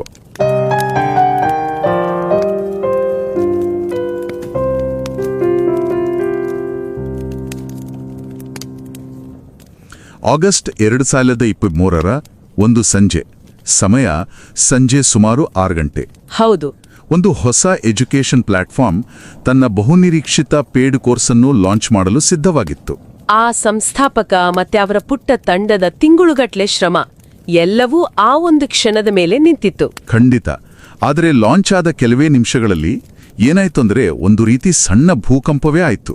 ಅಂದ್ರೆ ಸುಮಾರು 50,000 ಜನ ಒಂದೇ ಸಾರಿ ವೆಬ್ಸೈಟ್ಗೆ ಲಾಗಿನ್ ಆಗ್ತಾರೆ. ಇದು ಒಂದು ಕಡೆ ಖುಷಿ ಪಡೋ ವಿಷಯನೇ, ಆದ್ರೆ ಇನ್ನೊಂದು ಕಡೆ ಅವರ ಸರ್ವರ್ಗಳಿಗೆ ಅಷ್ಟು ಭಾರ ತಡ್ಕೊಳ್ಳೋಕ್ಕಾಗ್ಲಿಲ್ಲ. ಒಂದೇ ಗಂಟೆಯಲ್ಲಿ 350ಕ್ಕೂ ಹೆಚ್ಚು ಪೇಮೆಂಟ್ಗರು ಫೇಲ್. ಸರ್ವರ್ ಸಂಪೂರ್ಣವಾಗಿ ಕ್ರ್ಯಾಶ್. ಆ ಇಡೀ ರಾತ್ರಿ ಕೇವಲ 3-5 ಇಂಜಿನಿಯರ್ಗಳ ಒಂದು ಪುಟ್ಟ ತಂಡ ಅಷ್ಟೇನಾ? ಅಷ್ಟೇ. ಅವರು ಪ್ರತಿಯೊಂದು ಫೇಲ್ ಆದ ಪೇಮೆಂಟ್ಗೆ ಕಾರಣ ಏನು ಅಂತ ಹುಡುಕ್ತಾ, ಮ್ಯಾನ್ಯುಯಲ್ ಆಗಿ ಡೇಟಾಬೇಸ್ ಸರಿ ಮಾಡ್ತಾ ನಿದ್ದೆ ಇಲ್ದೆ ರಾತ್ರಿ ಕಳೀತಾರೆ. ಇದು ಕೇವಲ ಒಂದು ಟೆಕ್ನಿಕಲ್ ಸಮಸ್ಯೆಯ ಕಥೆಯಲ್ಲ ಅಲ್ವಾ? ಖಂಡಿತ ಅಲ್ಲ. ಇದು ಹೊರಗಿನಿಂದ ಯಾವುದೇ ಬಂಡವಾಳವಿಲ್ಲದೆ, ಅಂದ್ರೆ ಒಂದು ಬೂಟ್ ಸ್ಟ್ರಾಪ್ಡ್ ಸ್ಟಾರ್ಟ್ಅಪ್ನ ಪ್ರಯಾಣದಲ್ಲಿ ಎದುರಾಗುವ ಸವಾಲುಗಳ ಒಂದು ಅದ್ಭುತ ಚಿತ್ರಣ. ಅಂದರೆ ಆ ಒಂದು ರಾತ್ರಿಯ ಘಟನೆಯಲ್ಲಿ ಇಡೀ ಕಂಪನಿಯ ಭವಿಷ್ಯದ ನೀಲನಕಾಶೆಯೇ ಅಡಗಿದೆ ಅಂತಾಯ್ತು. ನಾವು ಇಂದು ಚರ್ಚಿಸುತ್ತಿರುವ ಮೂಲ ಸಾಮಗ್ರಿ ಇದೇ ಘಟನೆಯನ್ನು ಆಧರಿಸಿದ್ದು ಅಲ್ವಾ? ಹೌದು. ನಾವು ಇಂದು ಚರ್ಚಿಸುತ್ತಿರುವುದು ಒಂದು ಟೀಚಿಂಗ್ ಕೇಸ್ ಸ್ಟಡಿ. ಇದರ ಶೀರ್ಷಿಕೆ Strivers take U forward, scaling a bootstrapped coding platform. Okay. ಇದನ್ನು IIM ಇಂದೋರ್ನ ಮಯೂಖ್ ಮುಖ್ಯೋಪಾಧ್ಯಾಯ ಅವರು ಬರೆದಿದ್ದಾರೆ. ಓ ಸರಿ. ಒಂದು ವಿಶೇಷವಾದ ವಿಷಯ ಏನಂದ್ರೆ, ಈ ಅಧ್ಯಯನವನ್ನು ಫೆಬ್ರವರಿ 2026ರಲ್ಲಿ ನಡೆಯಲಿರೋ 2ನೇ IIM ನಾಗ್ಪುರ್ ಕೇಸ್ ಮತ್ತು ರಿಸರ್ಚ್ ಕಾನ್ಫರೆನ್ಸ್ನಲ್ಲಿ ಪ್ರಸ್ತುತಪಡಿಸಲು ಸ್ವೀಕರಿಸಲಾಗಿದೆ. ಗ್ರೇಟ್. ಈ ಶೈಕ್ಷಣಿಕ ಸಂಶೋಧನೆಯ ಜಗತ್ತಿಗೆ ಹೊಸಬರಾದವರಿಗೆ ಈ ಟೀಚಿಂಗ್ ಕೇಸ್ ಅಂದರೆ ಏನು ಅಂತ ಸ್ವಲ್ಪ ಸರಳವಾಗಿ ವಿವರಿಸಬಹುದಾ? ಖಂಡಿತ. ಹೇಗೆ ಹೇಳೋದು ಅಂದ್ರೆ, ಇದೊಂದು ಕಥೆಯ ರೂಪದಲ್ಲಿರೋ ಬಿಸ್ನೆಸ್ ಪ್ರಾಬ್ಲಮ್. ತರಗತಿಯಲ್ಲಿ ವಿದ್ಯಾರ್ಥಿಗಳು ಒಂದು ನೈಜ ಕಂಪನಿಯ ಪರಿಸ್ಥಿತಿಯನ್ನ ವಿಶ್ಲೇಷಿಸಿ, ನೀವು ಆ ಜಾಗದಲ್ಲಿದ್ರೆ ಏನ್ ಮಾಡ್ತಿದ್ರಿ ಅಂತ ಚರ್ಚೆ ಮಾಡ್ತಾರೆ. ಅಂದ್ರೆ ಕೇವಲ ಥಿಯರಿ ಓದೋದಕ್ಕಿಂತ ಇದು ಹೆಚ್ಚು ಪ್ರಾಕ್ಟಿಕಲ್. ಎಕ್ಸಾಕ್ಟ್ಲಿ. ಸಂಶೋಧನಾ ಪಯಣ ಶುರು ಮಾಡೋರಿಗೆ ಇದೊಂದು ಒಳ್ಳೆ ಮೊದಲ ಹೆಜ್ಜೆ. ಸರಿ, ಹಾಗಾದ್ರೆ ಈ ಕಥೆಯೊಳಗ ಇಳಿಯೋಣ. ಒಂದು ಸಣ್ಣ ಟೆಕ್ನಿಕಲ್ ಸಮಸ್ಯೆ ಇಡೀ ಬಿಸ್ನೆಸ್ ಪಯಣದ ಕನ್ನಡಿಯಾಗತ್ತೆ ಅನ್ನೋದೇ ಕುತೂಹಲಕಾರಿ. ಹಾಗಾದ್ರೆ ಈ ಟೇಕ್ ಯು ಫಾರ್ವರ್ಡ್ ಪ್ಲಾಟ್ಫಾರ್ಮ್ನ ಹಿಂದಿರೋ ವ್ಯಕ್ತಿ ಯಾರು? ಈ ಕಥೆಯ ನಾಯಕನ ಹೆಸರು ರಾಜ್ ವಿಕ್ರಮಾದಿತ್ಯ. ಓಕೆ. ಆದರೆ ಇಂಟರ್ನೆಟ್ ಮತ್ತೆ ಕೋಡಿಂಗ್ ಜಗತ್ತಿನಲ್ಲಿ ಇವರು ಸ್ಟ್ರೈವರ್ ಅನ್ನೋ ಹೆಸರಿನಿಂದಲೇ ಹೆಚ್ಚು ಫೇಮಸ್. ಸ್ಟ್ರೈವರ್? ಹೌದು. ಅವರ ಹಿನ್ನೆಲೆ ಯಾವುದೇ ಸಿನಿಮಾ ಕಥೆಗಿಂತ ಕಡಿಮೆ ಇಲ್ಲ. ಒಡಿಶಾದ ಒಂದು ಸಾಧಾರಣ ಕುಟುಂಬದಿಂದ ಬಂದವರು, ಓದಿದ್ದು ಒಂದು ಟೈರ್ 3 ಇಂಜಿನಿಯರಿಂಗ್ ಕಾಲೇಜ್ನಲ್ಲಿ. ಅಂದ್ರೆ IIT ಅಥವಾ NIT ಅಂತಹ ದೊಡ್ಡ ಹೆಸರುಗಳಿಲ್ಲದ ಹಿನ್ನೆಲೆ. ಇದು ಬಹಳಷ್ಟು ಜನರಿಗೆ ಕನೆಕ್ಟ್ ಆಗುವ ಕಥೆ ಇರಬಹುದು. ಖಂಡಿತ. ಅವರ ಜೀವನದ ಒಂದು ನಿರ್ಣಾಯಕ ಘಟನೆ ನಡೆಯೋದು ಕಾಲೇಜ್ ದಿನಗಳಲ್ಲಿ. ಏನು? ಮೈಕ್ರೋಸಾಫ್ಟ್ ಕಂಪನಿಯ ಕ್ಯಾಂಪಸ್ ಇಂಟರ್ವ್ಯೂನಲ್ಲಿ ಎಲ್ಲ ಕಠಿಣ ಟೆಕ್ನಿಕಲ್ ರೌಂಡ್ಗಳನ್ನ ಪಾಸ್ ಮಾಡ್ತಾರೆ. ವಾವ್. ಆದರೆ ಕೊನೆಯ HR ರೌಂಡ್ನಲ್ಲಿ ತಿರಸ್ಕೃತರಾಗ್ತಾರೆ. ಆ ಒಂದು ಕ್ಷಣ ಅವರಿಗೆ ತೀವ್ರ ನಿರಾಸೆ ತಂದಿತ್ತು. ಊಹಿಸಬಹುದು. ಅಷ್ಟೆಲ್ಲ ಹಂತಗಳನ್ನ ದಾಟಿ ಕೊನೆಗೆ ಇಲ್ಲ ಅಂದಾಗ ಆಗೋ ನೋವು ದೊಡ್ಡದು. ಆ ಘಟನೆ ಅವರ ಮೇಲೆ ಹೇಗೆ ಪ್ರಭಾವ ಬೀರಿತು? ಅದೇ ಘಟನೆ ಅವರ ಜೀವನದ ಮತ್ತು ಅವರ ಕಂಪನಿಯ ಮೂಲ ತತ್ವಕ್ಕೆ ಅಡಿಪಾಯ ಹಾಕಿತು. ಏನದು? ಒಂದು ಸೋಲು ಅಥವಾ ಒಂದು ಇಂಟರ್ವ್ಯೂ ರಿಸಲ್ಟ್ ನಿಮ್ಮ ಭವಿಷ್ಯವನ್ನು ನಿರ್ಧರಿಸಬಾರದು ಅನ್ನೋದು ಬಹಳ ಮುಖ್ಯವಾದ ಮಾತು. ಈ ನಂಬಿಕೆಯೇ ನಂತರ ಟೇಕ್ ಯು ಫಾರ್ವರ್ಡ್ ಅಂದ್ರೆ TUFನ ಆತ್ಮವಾಯಿತು. 2020ರ ಸಾಂಕ್ರಾಮಿಕದ ಸಮಯದಲ್ಲಿ ಅವರು ಗೂಗಲ್ನಲ್ಲಿ ಒಳ್ಳೆ ಸಂಬಳದ ಕೆಲಸದಲ್ಲಿದ್ದಾಗ ಇದೊಂದು ಯೂಟ್ಯೂಬ್ ಚಾನೆಲ್ ಆಗಿ ಶುರುವಾಯಿತು. ಒಂದು ನಿಮಿಷ, ಅವರು ಗೂಗಲ್ನಲ್ಲಿದ್ದಾಗ ಇದನ್ನೆಲ್ಲ ಮಾಡ್ತಿದ್ರು ಅಂದ್ರೆ ಅವರ ದಿನದ 24 ಗಂಟೆ ಹೇಗಿರ್ತಿತ್ತು ಅಂತ ಊಹಿಸೋಕೋ ಕಷ್ಟ. ಸೈಡ್ ಪ್ರಾಜೆಕ್ಟ್ ಆಗಿ ಶುರುವಾಗಿದ್ದು. ಹೌದು, ಕೋಡಿಂಗ್ ಸಂದರ್ಶನಗಳಿಗೆ ತಯಾರಿ ನಡೆಸೋರಿಗೆ ಉಚಿತವಾಗಿ ಅತ್ಯುತ್ತಮ ಗುಣಮಟ್ಟದ ಸಂಪನ್ಮೂಲಗಳನ್ನು ಕೊಡೋದು ಅವರ ಉದ್ದೇಶವಾಗಿತ್ತು. ಓಕೆ. ಅವರ ಸ್ಟ್ರೈವರ್ SDE ಶೀಟ್ ಅನ್ನೋದು ವಿದ್ಯಾರ್ಥಿಗಳಲ್ಲಿ ಎಷ್ಟು ಜನಪ್ರಿಯವಾಯಿತು ಅಂದ್ರೆ ಸುಮಾರು 38 ಲಕ್ಷ ಜನ ಅದನ್ನ ಸಂದರ್ಶನ ತಯಾರಿಗೆ ಬಳಸಿದ್ರು. 38 ಲಕ್ಷ? ಹೌದು. ಇದು ಕೇವಲ ಕಂಟೆಂಟ್ ಆಗಿರ್ಲಿಲ್ಲ, ಬದಲಿಗೆ ಸಮುದಾಯದಲ್ಲಿ ಒಂದು ಅಚಲವಾದ ನಂಬಿಕೆಯನ್ನು ಹುಟ್ಟಾಕಿತ್ತು. ಸ್ಟ್ರೈವರ್ ಹೇಳಿದ್ರೆ ಅದು ಸರಿ ಇರುತ್ತೆ ಅನ್ನೋ ಒಂದು ಭಾವನೆ. ಇದು ಕ್ರಿಯೇಟರ್ ಎಕಾನಮಿಯ ಶಕ್ತಿ ಅಲ್ವಾ? ಒಬ್ಬ ವ್ಯಕ್ತಿಯ ಮೇಲೆ ನಂಬಿಕೆ ಬಂದರೆ ಅದು ಒಂದು ಬ್ರ್ಯಾಂಡ್ಗಿಂತ ದೊಡ್ಡದಾಗಿ ಬೆಳೆಯುತ್ತೆ. ಆದರೆ ಗೂಗಲ್ನ ಆರ್ಥಿಕ ಭದ್ರತೆಯನ್ನ ಬಿಟ್ಟು ಇನ್ನೂ ಸರಿಯಾಗಿ ಆದಾಯವೇ ಇಲ್ಲದ ಯೂಟ್ಯೂಬ್ ಚಾನೆಲ್ ಅನ್ನ ಪೂರ್ಣಾವಧಿ ಉದ್ಯಮವಾಗಿ ಬೆಳೆಸೋಕೆ ಹೊರಟಿದ್ದು ಇದೊಂದು ದೊಡ್ಡ ಜಿಗಿತ. ಅದನ್ನೇ ಈ ಕೇಸ್ ಸ್ಟಡಿಯಲ್ಲಿ ಫೌಂಡರ್ಸ್ ಡೈಲೆಮಾ ಅಥವಾ ಸಂಸ್ಥಾಪಕರ ದ್ವಂದ್ವ ಅಂತ ಗುರುತಿಸಲಾಗಿದೆ. ಅಂದ್ರೆ ಒಂದು ಕಡೆ ಸ್ಥಿರವಾದ ಗೌರವಾನ್ವಿತ ಕೆಲಸ, ಇನ್ನೊಂದು ಕಡೆ ಸ್ವಂತ ಕನಸನ್ನು ಬೆನ್ನಟ್ಟುವ ತುಡಿತ. ಅವರು ತಮ್ಮ ಕನಸನ್ನೇ ಆಯ್ಕೆ ಮಾಡಿಕೊಂಡ್ರು. ಟೇಕ್ ಯು ಫಾರ್ವರ್ಡ್ ಅನ್ನೋ ಒಂದು ಸೈಡ್ ಪ್ರಾಜೆಕ್ಟ್ನಿಂದ ಪೂರ್ಣಾವಧಿ ಎಡ್ಟೆಕ್ ಸ್ಟಾರ್ಟ್ಅಪ್ ಆಗಿ ಪರಿವರ್ತಿಸಿದ್ರು. ಹೌದು, ಇಲ್ಲಿಂದಲೇ ನಾವು ಆರಂಭದಲ್ಲೇ ಮಾತಾಡಿದ ಆ ನಾಟಕೀಯ ರಾತ್ರಿಯ ಅಸಲಿ ಸವಾಲುಗಳು ಶುರುವಾಗೋದು. ಉಚಿತವಾಗಿ ಅತ್ಯುತ್ತಮ ಕಂಟೆಂಟ್ ಕೊಡ್ತಿದ್ದ ಒಬ್ಬ ವ್ಯಕ್ತಿ ಈಗ ಅದಕ್ಕೆ ಹಣ ಕೇಳೋಕ್ ಶುರು ಮಾಡಿದಾಗ ಸಮುದಾಯದ ಪ್ರತಿಕ್ರಿಯೆ ಹೇಗಿರುತ್ತೆ ಅನ್ನೋದು ಒಂದು ದೊಡ್ಡ ಪ್ರಶ್ನೆ. ನಿಖರವಾಗಿ ಅದನ್ನೇ ಮಾನಿಟೈಸೇಷನ್ ಸವಾಲು ಅನ್ನೋದು. TUF+ ಅನ್ನುವ ಪೇಡ್ ಪ್ರಾಡಕ್ಟ್ ಲಾಂಚ್ ಆದಾಗ ಆ ಲಾಂಚ್ ನೈಟ್ ಕ್ರ್ಯಾಶ್ ಘಟನೆ ನಡೆಯಿತು. ಸರಿ, ಆ ಸರ್ವರ್ ಸಮಸ್ಯೆಯನ್ನ ಹೇಗೋ ಬಗೆಹರಿಸಿದ್ರು. ಅದೇ ಆ ಘಟನೆ ಆ ತಾಂತ್ರಿಕ ಪರಿಹಾರದ ಆಚೆಗೆ ಅವರ ಕಂಪನಿಯ ತತ್ವಗಳ ಬಗ್ಗೆ ಮತ್ತು ಭವಿಷ್ಯದ ಬಗ್ಗೆ ಅವರಿಗೇನು ಕಲಿಸ್ತು? ಅದ್ಭುತ ಪ್ರಶ್ನೆ. ಆ ಒತ್ತಡದ ನಡುವೆಯೇ 2 ಪ್ರಮುಖ ಪಾಠಗಳು ಅವರಿಗೆ ಸಿಕ್ಕವು. ಮೊದಲನೆಯದು ಬೈ ವರ್ಸಸ್ ಬಿಲ್ಡ್ ನಿರ್ಧಾರದ ಮಹತ್ವ. ಅಂದ್ರೆ ತಂತ್ರಜ್ಞಾನವನ್ನ ನಾವೇ ನಿರ್ಮಿಸಬೇಕಾ ಅಥವಾ ಬೇರೆಯವರಿಂದ ಖರೀದಿಸಬೇಕಾ? ಹೌದು. ರಾಜ್ ವಿಡಿಯೋ ಹೋಸ್ಟಿಂಗ್ ಆಗಿ ಒಂದು ಥರ್ಡ್ ಪಾರ್ಟಿ ಸೇವೆ TP ಸ್ಟ್ರೀಮ್ಸ್ ಅಂತ ಅದನ್ನು ಬಳಸಿದ್ರು. ಅದು ಯಾವುದೇ ಸಮಸ್ಯೆ ಇಲ್ಲದೆ ಕೆಲಸ ಮಾಡ್ತು.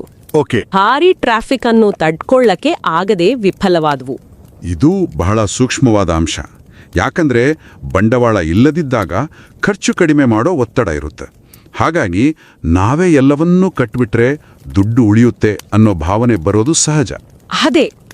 ಆದ್ರೆ ಲಾಂಚ್ನಂತಹ ನಿರ್ಣಾಯಕ ಸಮಯದಲ್ಲಿ ಈ ನಿರ್ಧಾರವೇ ದೊಡ್ಡ ರಿಸ್ಕ್ ಆಗಬಹುದು. ಇದು ಕೇವಲ ಹಣದ ಪ್ರಶ್ನೆ ಅಲ್ಲ, ಸಮಯ ಮತ್ತು ರಿಸ್ಕ್ನ ಪ್ರಶ್ನೆಯೂ ಹೌದು. ಸರಿ, ಇದು ಮೊದಲನೇ ಪಾಠ. ಇನ್ನು ಎರಡನೆಯ ಪಾಠ ಅವರ ಕಸ್ಟಮರ್ ಭಗವಾನ್ ಅಥವಾ ಕಸ್ಟಮರ್ ಇಸ್ ಗಾಡ್ ಅನ್ನೋ ತತ್ವದ ಪರೀಕ್ಷೆ. ಸರ್ವರ್ ಕ್ರ್ಯಾಶ್ ಆದಾಗ ಅವರ ತಂಡ ಪ್ರತಿಯೊಬ್ಬ ಗ್ರಾಹಕನ ಸಮಸ್ಯೆಯನ್ನ ವೈಯಕ್ತಿಕವಾಗಿ ಮ್ಯಾನ್ಯುವಲ್ ಆಗಿ ಬಗೆಹರಿಸೋಕೆ ಮುಂದಾಯ್ತು. ವಾವ್! ಇದು ಅವರ ಬ್ರ್ಯಾಂಡ್ನ ಮೇಲಿನ ವಿಶ್ವಾಸವನ್ನ 100ಕ್ಕೆ 100 ಉಳಿಸಿತು. ಆದ್ರೆ ಇದು ದೀರ್ಘಕಾಲದಲ್ಲಿ ವರ್ಕ್ ಆಗುತ್ತಾ? 350 ಜನಕ್ಕೆ ಮ್ಯಾನ್ಯುಯಲ್ ಆಗಿ ಸಹಾಯ ಮಾಡಬಹುದು. ಮುಂದೆ 35,000 ಬಳಕೆದಾರರಿದ್ದಾಗಲೂ ಇದೇ ರೀತಿ ಮಾಡೋಕ್ಕಾಗುತ್ತಾ? ನೀವು ಸರಿಯಾದ ಪ್ರಶ್ನೆಯನ್ನ ಕೇಳ್ತಿದ್ದೀರಿ. ಇದು ಅವರ ಬೆಳವಣಿಗೆಗೆ ಅಡ್ಡಿ ಆಗ್ಬಹುದಲ್ವೇ? ಖಂಡಿತ. ಇದೇ ಪ್ರಶ್ನೆ ಈಗ ಅವರ ಮುಂದಿದೆ. ಇಂದು ಅವರ ಕಂಪನಿ ಲಾಭದಾಯಕವಾಗಿದೆ. 33 ಜನರ ಒಂದು ಅತ್ಯುತ್ತಮ ತಂಡವಿದೆ. ಇಲ್ಲಿಯವರೆಗೆ ಒಬ್ಬ ಉದ್ಯೋಗಿಯೂ ಕೆಲಸ ಬಿಟ್ಟಿಲ್ಲ ಅನ್ನೋದು ಗಮನಾರ್ಹ. ಹೌದು. ಆದ್ರೆ ಮುಂದಿನ ದಾರಿ ಯಾವುದು? ಇದನ್ನೇ ಪ್ರಕರಣದಲ್ಲಿ ಸ್ಟ್ರಾಟಜಿಕ್ ಕ್ರಾಸ್ ರೋಡ್ಸ್ ಅಥವಾ ವ್ಯೂಹಾತ್ಮಕ ಅಡ್ಡಹಾದಿ ಅಂತ ಗುರುತಿಸಲಾಗಿದೆ. ಅವರ ಮುಂದೆ ಸ್ಪಷ್ಟವಾಗಿ 2 ಆಯ್ಕೆಗಳಿವೆ. ಯಾವುವು ಆ 2 ಆಯ್ಕೆಗಳು? ಮೊದಲನೇದು ಆಯ್ಕೆ ಎ, ಅಂತಾರಾಷ್ಟ್ರೀಯ ವಿಸ್ತರಣೆ. ಅಮೆರಿಕಾದಂತಹ ಮಾರುಕಟ್ಟೆಗಳನ್ನು ಗುರಿಯಾಗಿಸಿಕೊಂಡು ಪ್ರತಿ ಬಳಕೆದಾರರಿಂದ ಹೆಚ್ಚು ಆದಾಯ ಗಳಿಸೋದು. ಅಂದ್ರೆ ಭಾರತದಲ್ಲಿ ಒಂದು ಕೋರ್ಸ್ಗೆ $5,000 ಇದ್ರೆ ಅಮೆರಿಕಾದಲ್ಲಿ ಅದಕ್ಕೆ $500 ಇಡಬಹುದು.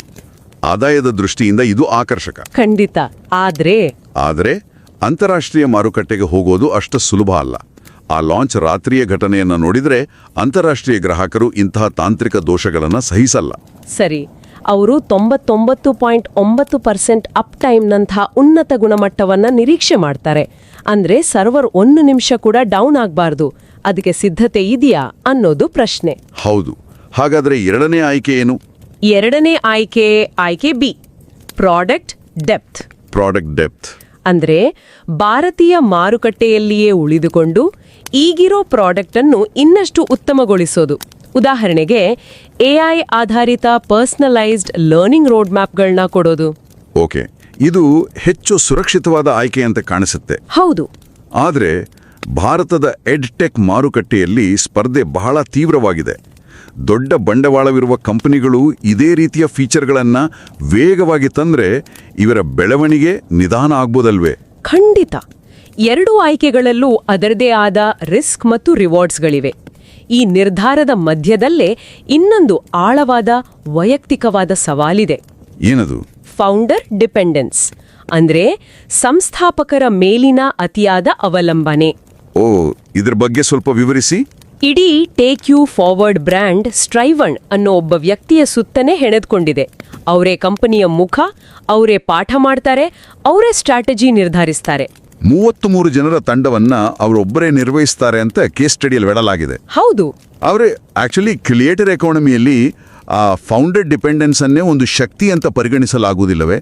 ಜನರು ಕಂಪನಿಯನ್ನು ನಂಬುವುದಿಲ್ಲ, ಆ ವ್ಯಕ್ತಿಯನ್ನು, ಆ ಸ್ಟ್ರೈವರ್ ಅನ್ನು ನಂಬ್ತಾರೆ. ಅತ್ಯುತ್ತಮವಾದ ವಾದ. ಹೌದು, ಆರಂಭದಲ್ಲಿ ಅದೇ ಅವರ ದೊಡ್ಡ ಶಕ್ತಿ, ಅದರಲ್ಲಿ ಡೌಟೇ ಇಲ್ಲ. ಆದ್ರೆ ಕಂಪನಿ ಬೆಳೆದಂತೆ ಅದೇ ಅವರ ದೊಡ್ಡ ದೌರ್ಬಲ್ಯ ಆಗೋ ಅಪಾಯವಿದೆ. ಎಕ್ಸಾಕ್ಟ್ಲಿ. ಒಬ್ಬ ವ್ಯಕ್ತಿ ಎಲ್ಲವನ್ನೂ ನಿಭಾಯಿಸೋದು ಅಸಾಧ್ಯ. ರಾಜ್ ಅನಾರೋಗ್ಯಕ್ಕೆ ತುತ್ತಾದ್ರೆ ಅಥವಾ ಅವರಿಗೆ ಬೇರೆ ಆಸಕ್ತಿಗಳು ಬಂದ್ರೆ ಕಂಪನಿಯ ಗತಿಯೇನು? ಹಾಗಾಗಿ ಈ ಕೇಸ್ ಸ್ಟಡಿಯ ಪ್ರಮುಖ ಚರ್ಚಾ ವಿಷಯವೇ ಇದು.